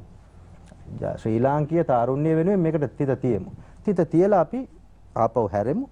අර කිව්වා වගේ පළවෙනි වැඩපිළිවෙල ආයෝජන ප්‍රවර්ධනය හා පෞද්ගලික ව්‍යවසායකත්වය. එතකොට ඒ තුල අපි බලන්න ඕන. දැන් මේකට මම හොඳ උදාහරණයක් දෙන්නම්. ශ්‍රී ලංකා ටෙලිකොම්. දැනට දශක දෙකමාරකට විස්සලා මේ දුරකථනයක් කියන්නේ සුපෝභෝගී භාණ්ඩයක්. ඔබතුමාට මම හිතන්නේ මතකද අපි කුඩා කාලේදී. දුරකථනයක් සුපෝභෝගී භාණ්ඩයක්. මේක පොලිමේ ඉඳලා පාර්ලිමේන්තු මන්ත්‍රීවරු පස්සේ ගිහලා දේශපාලඥයෝ පස්සේ ගිහලා බලවතුන් පස්සේ ගිහලා ගෙදරට ටෙලිෆෝන් එකක් ගන්න ඕනේ. අද මේක ඊටාම මේ කියන්නේ හැමෝම කෙනාගේ මතයේ තියෙන භාණ්ඩයක් බඩපත් වෙලානේ. මොන ඩීසල් නැති වුණත් මොන ප්‍රශ්නයවත් රීලෝඩ් එක දා ගන්නවනේ අපේ තරුණයෝද. මම කියන්නේ ඒක උදාහරණයක්. දැන් මේ ආකාරයට ව්‍යවසායකත්ව පරිවර්තනයක් රට තුල සිද්ධ වෙනවා. ඒ වෙනුවෙන් අපි කටයුතු කරනවා සහ අපි පෙනී හිටිනවා. දෙක තමයි ග්‍රාමීය ආර්ථිකය පරිවර්තනයකට බාධනය කළ යුතුයි. දැන් මේ ග්‍රාමීය ආර්ථිකය කියන්නේ අපි දකින්නේ ශ්‍රම වෙළඳ පොලක් හැටියටනේ. ග්‍රාමීය ආර්ථිකය ශ්‍රම වෙළඳ පොලක් හැටියට අපි දකින්නේ. නමුත් ඇත්ත වශයෙන්ම මේ රටේ ගාමක බලවේගයේ වියුත්තේ ග්‍රාමීය ආර්ථිකය.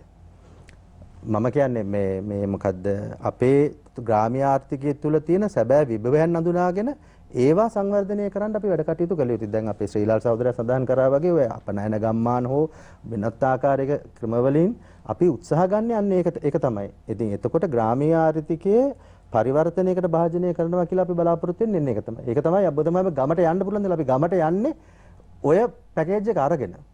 ඉතින් එතකොට කියයි අපිට තෙල් නෑ, අරක නෑ, පෝර නෑ, මේවා නෑ. නමුත් අපි අත් වශයෙන්ම ගත්තොත් ශ්‍රී ලංකා ඉතිහාසයේ අපේ දේශයේ ඉතිහාසයේ ඉහළම වී වලට ගෙවිය යුතු ඉහළම මිල අපි අද ගෙවනවා. උතුවර්තා විනාඩියක් කාලයක්. හරි. ඊට පස්සේ තමයි අපි ඊළඟ එක තමයි සුනීත බලශක්ති වැඩපිළිවෙල. සුනීත බලශක්ති වැඩපිළිවෙල අපි සෞභාග්‍ය දැක්මෙත් අපි කතා කරා. අර මෙතුමා කිව්වා වගේ ස්විච් එක ඉන්දියාවට යන්නේ නැහැ. මේ රටේ තියෙන හුලං වලිනුයි මේ රටේ තියෙන ඉරිවිලියනුයි අපි සුනීත බලශක්ති වැඩපිළිවෙලට ගියොත් එහෙම අපිට ඒක ඇත්ත වශයෙන්ම මේ රට තුළ ප්‍රායෝගිකව කරගන්න පුළුවන් දෙයක් ඒක. ඊළඟ තමයි අපි ඩිජිටල් ඉකොනොමි කියන එකකට අපි යන්න ඕනේ. ඩිජිටල් ඉකොනොමි එකක් කියලා කියන්නේ මේ රටේ තියෙන ඔය වංචාව දූෂණය මම ඔය වංචාව දූෂණය කියන එක මම ඇත්ත වශයෙන්ම වචනට මම විරුද්ධයි. ඒ කියන්නේ මම විරුද්ධයි කියන්නේ මේක අපි පාවිච්චි කරන්නේ මිනිසුන්ට දමල ගන්න. නමුත් මම කියන්නේ ඇත්තම වංචාව දූෂණයට වඩා ඔබත් මාත් එකඟ වෙයි. අකාර්යක්ෂමතාව තමයි මේ රටේ තියෙන ලොකුම නාස්තිය. අකාර්යක්ෂමතාව. අපි උදේට වැඩට එනවා, දවස් අවසානයේ වැඩ ඇරලා යද්දී අපි සියලු දෙනාම අපෙන් ප්‍රශ්න කරොත් එimhe හදවට එකඟව මම යම් ප්‍රයෝජනවත් කාර්යයක් කරාද කියලා කිව්වොත් අපි ඔක්කොම හරි. ඊට පස්සේ ඊළඟ එක තමයි මානව ප්‍රාග්ධන සංවර්ධනය. සෞඛ්‍ය, අධ්‍යාපන හා සමාජ සුරක්ෂිතභාවය. සමාජ සංරක්ෂණය කියන ඒ මානයන් වල අපි අපේ මානව ප්‍රාග්ධනය වර්ධනය කරනවා. එතකොට අර මෙතුමා කිව්වා වගේ ડોක්ටර්ලා අපි ශ්‍රමිකයන් පිටරට අරින්න නැතුව අපිට ડોක්ටර්ස්ලා පිටරට අරින්න පුළුවන් මේක නැත්තම් වෘත්තිකයන් පිටරට අරින්න පුළුවන් ක්‍රමය අපිට පැහැදිලි. ඉතින් මම මේ වගේ වැඩපිළිවෙලක් මේ රට තුල ක්‍රියාත්මක අපි ඇත්ත වශයෙන්ම මේ කොවිඩ් වසංගතය නොතිබුණා නම් මේක දැනටමත් ක්‍රියාත්මක වෙලා ශ්‍රීලාල් සහෝදරයා සඳහන් කරා ඉදිරියට තව දෙයක් අපි දැනටමත් මේක වැඩපිළිවෙල පටන් අරන් ඉදිරියට යන ගමන් අපි ඉන්නේ. ඒ නිසා අපිට ලොකු විශ්වාසයක් තියෙනවා ශ්‍රී ලාංකේය තාරුණ්‍ය වෙනුවෙන් අපි මේ වෙලාවේ මේ රටට සිටිය යුතුම නායකත්වය තමයි අපිත් එක්ක ඉන්නේ. කවුරු මොන විදිහට විවේචනය කරත් අපිට ඒ නායකත්වය අපිත් එක්ක ඉන්නවා. අපිට තියෙනවා. ඒ නිසා මම ලොකු විශ්වාසයෙන් කටයුතු කරනවා. ඒ වෙනුවෙන් අපි පෙනී හිටිනවා. මේ ඔය සින්ඩරෙල්ලා මේ මොකද්ද ප්‍රතිපත්ති නෙමෙයි. අපි ගාව ක්‍රියාත්මක කළ හැකි ප්‍රායෝගික ප්‍රතිපත්තියක් තියෙනවා. රංග ගුණසේකර දැන් ඔබතුමා පැහැදිලි කළා ඔබතුමාලගේ ක්‍රියාදාමය. කොහොමද රට ගොඩ නගන්නේ, කොහොමද ආර්ථිකය හදාගන්නේ, මොකක්ද ආර්ථික ප්‍රතිපත්තිය නිෂ්පාදන ආර්ථිකයක් තුලින් කොහොමද රට මේ ඉදිරියට ගෙනියන්නේ කියලා. දැන් ඒකම ඔබතුමාලට දැඩි විවේචනයක් තියෙනවා ඉන්දියාව සමග මේ කරන ගනුදෙනුව. චීනය සමග මේ කරන ගනුදෙනුව. මේ රටවල් බටහිර රටවල් සමග කරන ගනුදෙනුව. නොපෙනෙන ඩීල් පිළිබඳවත් ඔබතුමාලා නිරන්තරයෙන්ම ඔබතුමාලාගේ පැත්තෙන් ඇහෙන දෙයක්. දැන් ඔබතුමාලා මොකද්ද කරන යෝජනාව? රටක් හැටියට අපිට හුදකලා තනියෙන් ගමනක් යන්න බෑ. දැන් සමාජවාදී කඳවුරක් කියන එකක් ලෝකේ අද හොයාගන්න ලේසි පහසුත් නෑ. ඔබතුමාලා ආණ්ඩු බලය ගත්තොත් ඔබතුමාලා නම් දැන් හෙට රට වාර ගන්න ඉන්නේ මොකක්ද ජාත්‍යන්තර ප්‍රතිපත්තිය? මොකක්ද ඔබතුමාලගේ විදේශ ප්‍රතිපත්තිය? මොන ආකාරයෙන්ද මේ විදේශ ප්‍රතිපත්තිය ඔබතුමාලා අනුගමනය කරන්න බලාපොරොත්තු වෙන්නේ?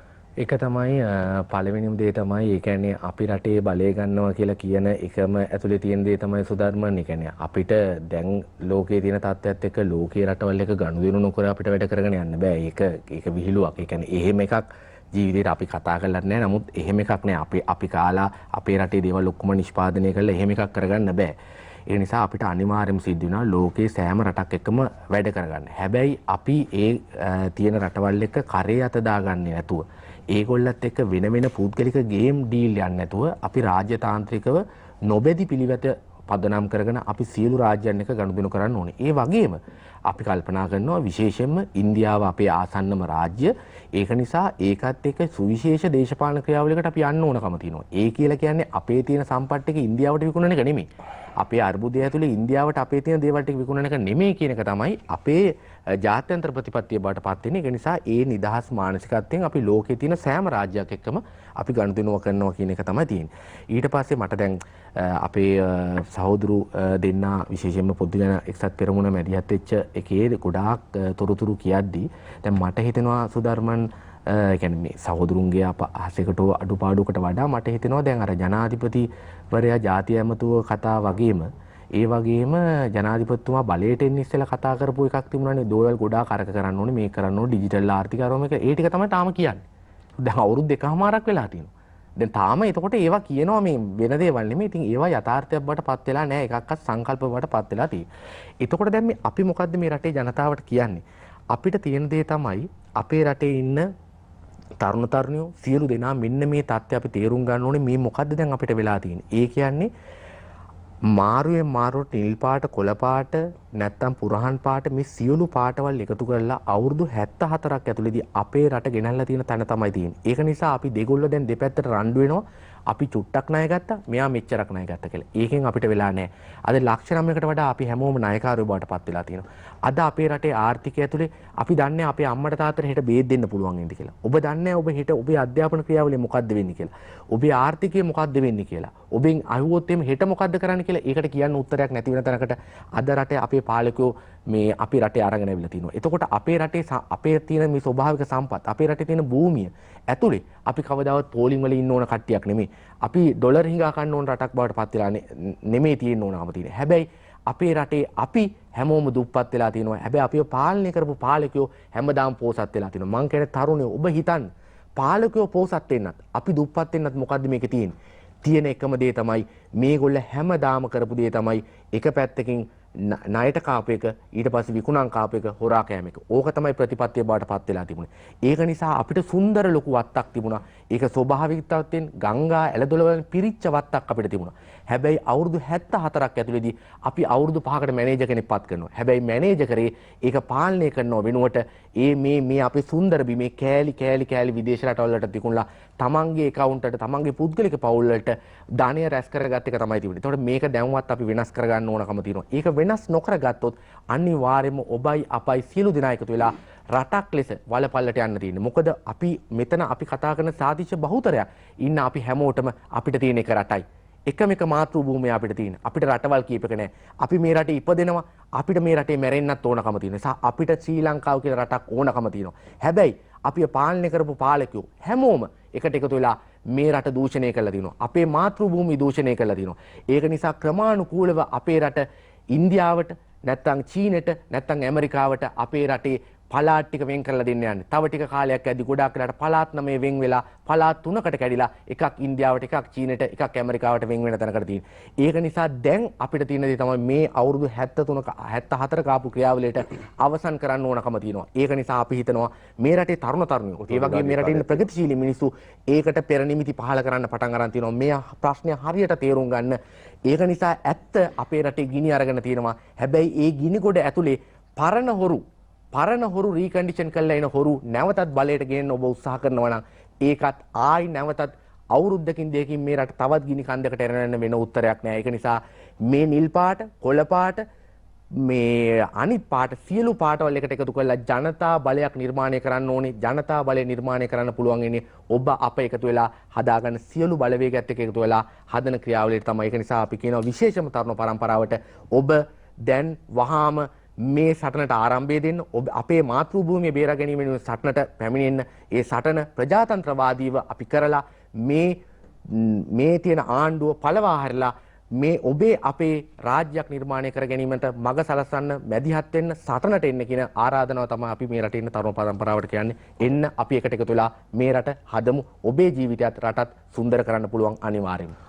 හොඳයි. හේමන්ත ශ්‍රීලාල් දැන් ඔබ කොහොමද දකින්නේ රටත් අනාගත පරම්පරාවත් සුන්දර කරන්න? ඒ කියන්නේ තමුන්නාන්සලා හදපු ආණ්ඩුවට බැරි වෙලාද තියෙන්නේ. ඒ කියන්නේ තව අවුරුදු 3ක් විතර තියෙනවා ඡන්දයකට යනවා නම්. ඔබතුමාලට ඒ අවුරුදු 3 ඇතුළතවත් ඔය කියන විදිහට ඔබතුමාලා හිතපු පතපු විදිහට මේ රට ගොඩනගන්න මේ රටේ තරුණ පරම්පරාවේ රටේ අනාගතයට ඒ සුරක්ෂිත රටක් හදලා දෙන්න ඒ වැඩපිළිවෙල බලාත්මක කරගන්න පුළුවන් කමක් ලැබෙයිද? අපේ අර මාතෘකාවත් එක්ක ජාතික ආණ්ඩුවක් කියන එකක් නැතුව ඔබතුමාලට විතරක් මේ ආණ්ඩුවට තනි ආණ්ඩුවක් විදිහට ඔබතුමාලට ඒ ගමන ඒ ඉදිරිපත් කරපු සංකල්පය යථාර්ථයක් කරගන්න පුළුවන් වෙයිද? සදරුණ අයියේ මම හිතන්නේ මම ගිය වටේදී කිව්වේ අපි ඒකට අඩිතාලම දාලා ඉවරයි. මෙතුමා කියපෝ මේ ආර්ථික මොඩලේ අපි හදලා ඉවරයි. එතකොට එයාලා හීන පෙන්වන්නේ අපි හීන පටන් අරගෙන ඉවරයි හීන වලට පණ දෙන්න. එතකොට ඒ ආර්ථික දැක්ම අපිත් එක්ක යනවා. අවුරුදු 74කට බැන බැන ඉන්න නෙමෙයි අපි ඕනේ. අවුරුදු 74කට අපේ ජයපි සහෝදරයන් අහන්න තියෙන කී පාරක් උලුක්කු තිබ්බද කියලා මේ ආණ්ඩුපත් කරන්න. එතකොට ඒවැ වගකීම ගන්නේ නැද්ද? අවුරුදු 74ක් ඇතුළත එතුමන්ලගේ වැඩ වර්ජන ඒවා මේවට අදාළ නැද්ද කියලා මම අහන්න කැමතියි. ඒ වගේම මේ තියෙන ප්‍රශ්න අපි විසඳ ගන්න අපිම තමයි අවශ්‍ය. එතකොට මේ තරුණ දේශපාලඥයා හැටියට සුදයය තියෙනවා මේ බුදුහාමුදුරන්ගේ වදනක් තියෙනවා තමන්ගේ ගේ ගිනි ගනිද්දි ගිනි තීබු එක හොයන්න නැතුව ගේ නිවන්න කියලා. අපි දැන් මේ ගේ නිවන්න තමයි ඕනේ. මේකට අපි ගිනි තියපු එක කවුද කීගේ හොය ඉඳියොත් ගේ ගිනි අරන් ඉවර වෙයි. ඒක නිසා අපිට ගේ ගිනි තියපු එක වැඩක් නැහැ. අපි දැන් මේ රට ගොඩ ගන්න අපි වැඩපිළිවෙලක් යන්න ඕනේ. එතකොට අපි මේ හෙට අනාගතේ මොකක් වෙයිද? හෙට බෙහෙත් ටික ලැබෙයිද? එහෙම මානසිකත්වයකට මේ තරුණියව පත් කරගන්න අවශ්‍යතාවයක් නැහැ.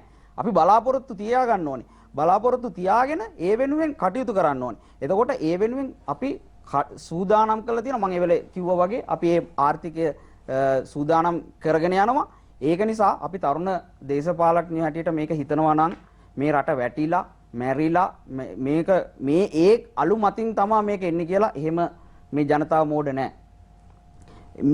මේ හැමෝම 225ම එපා කියලා කියන්නේ. මේ රට අපි එකතු වෙලා ගොඩගත්තේ නැත්නම් මේ දේශපාලනේ තරුණයෝ හැටියට කරන්න වෙන්නේ නැහැ. මේ ජනතාව කියන්නේ දේශපාලඥයෝ එපා කියලා. එතකොට මෙයාලා හිතනවා නම් මෙයාලා බලයට එන්න මේ ජනතාව මේ අර්බුදය උපයෝග කරගනි කියලා ඒක පව්. ඒ කියන්නේ දේශපාලන විදිය කියවීම වැරදි. මම කියන්නේ හැමෝම තරුණ දේශපාලඥයෝ මේ දේශපාලනය එකතු වෙලා මේක නව වැඩපිළිවෙලක් හදන්න ඕනේ. නව දේශපාලන දැක්මක් හදන්න ඕනේ. ඒ දැක්මත් එක්ක ගිහිල්ලා මේ රට ගොඩ ගන්න ක්‍රමවේදය හදලා මිනිස්සුන්ට කියන්න ඕනේ. අපි මේ පක්ෂ වේද විදිහට මරා ගන්න නෙමෙයි. අපි මෙන්න මේ ක්‍රමවේදයත් එක්ක අපිට රට ගොඩ ගන්න පුළුවන් කියලා. ඒ ක්‍රමවේදයට නොගිහින් මෙහෙම හැමදාම මේ විදිහටම බලය මාරු කරලා කොයි කාට ආවත් මේකම තමයි වෙන්නේ. ඒක නිසා තමයි මුලින් ධම්ම කිව්වේ ආකල්පමය වෙනසක් ඇති වෙන්න ඕනේ. ඒක ජනතාවගේ විතරක් නෙමෙයි. දේශපාලඥයන්ගේ දේශපාලන පක්ෂවල ඒ හැමෝගෙම ආකල්පමය වෙනසක් ඇති වෙන්න ඕනේ. ඒ ආකල්පමය වෙනස ඇති කරන්න අපි මූලිකත්වය දක්වලා තියෙනවා කියලා අනිත් දේශපාලන පක්ෂවලටත් ආරාධනා කරලා බොහොම ස්තුතියි. හොඳයි. බෙහෙවින් ස්තුතිවන්ත වෙනවා මේ රට බාර ගන්න ඉන්න. මේ රටේ පාලනය බාර ගන්න ඉන්න. මේ රට හරි මගට ගෙනියන්න අනාගතය බාර ගන්න ඉන්න තරුණ ක්‍රියාකාරීන් තමයි අද තුලාව දේශපාලන සංවාදයේ මේ පැය දෙක අපත් සමග ඔබත් සමග ගත කළේ. බෙහෙවින් ස්තුතිවන්ත වෙනවා. මොකද අපි ස්වාධීන රූපවාහිනිය හැටියට ස්වාධීන රූපවාහිනී මාධ්‍ය ජාලය හැටියට නිරන්තරයෙන්ම තරුණයන් සමග යන මාධ්‍යයක් හැටියට තරුණයන්ගේ මාධ්‍යයක් ගොඩනගන්න තරුණයන්ගේ නාලිකාවක් හැටියට අපි තරුණ පරම්පරාවේ සිතුවිලි වලට නිරන්තරයෙන්ම ඉඩ දෙන්න සූදානමින් සිටිනවා. මේ මම මුලින්ම සඳහන් කරා වගේම මේ තුලාව සංවාද මණ්ඩපය තරුණයන්ට විවෘතයි. තරුණ අදහස් වලට විවෘතයි. ඒ වගේම ජනතාවගේ අදහස් වලටත් අපි තා ඉක්මනින්ම මේ තුලාව දේශපාලන සංවාදය විවෘත කරනවා. බෙහෙවින් ස්තුතිවන්ත වෙනවා අද තුලාව දේශපාලන සංවාදයේ සමගින් එකතු වීම පිළිබඳව නීතිඥ එරන්ද වැලියන්ගේ ඔබතුමාට බෙහෙවින් ස්තුතිය අපත් සමග එකතු වීම පිළිබඳව එරංග ගුණසේකර බෙහෙවින් ස්තුතිවන්ත වෙනවා ඔබතුමාට අපත් සමග එකතු වීම පිළිබඳව ඒ වගේම සංජීව කරුණාරත්න බෙහෙවින් ස්තුතිය ඔබතුමාට අපත් සමග එකතු වීම පිළිබඳව හේමන්ත ශ්‍රීලාල් බෙහෙවින් ස්තුතිවන්ත වෙනවා අපත් සමග එකතු වීම පිළිබඳව ප්‍රාර්ථනා කරනවා තරුණයන්ගේ අනාගතය ශක්තිමත් කරන්න මේ තරුණ ක්‍රියාකාරීන්ට මේ දේශපාලන භූමිකාව තුළ මේ පරිපාලන භූමිකාව තුළ මේ ඉදිරි ක්‍රියාදාමයන් තුළ යෝධ බල යෝධ ශක්තිය ලැබේවා කියලා. ඔබ සියලු දෙනාටම සුබ පතනවා අනාගතයේ රට හරි මගට ගෙනියන්න, හරි මගට රට ඉදිරියට ගෙනිලා තරුණ පරම්පරාවට, අනාගත පරම්පරාවට යහපත් රටක් ගොඩනගලා දෙන්න ඒ ශක්තිය වාසනාව ලැබේවි කියලා. බෙහෙවින් ස්තුතිවන්ත ඔබ සියලු දෙනාටම ලබන බ්‍රහස්පතින්දාත් රාත්‍රී 10:30ට යලි හමු වෙන තෙක් ඔබ සියලු දෙනාටම සුවදායි සතියක් ප්‍රාර්ථනා කරනවා.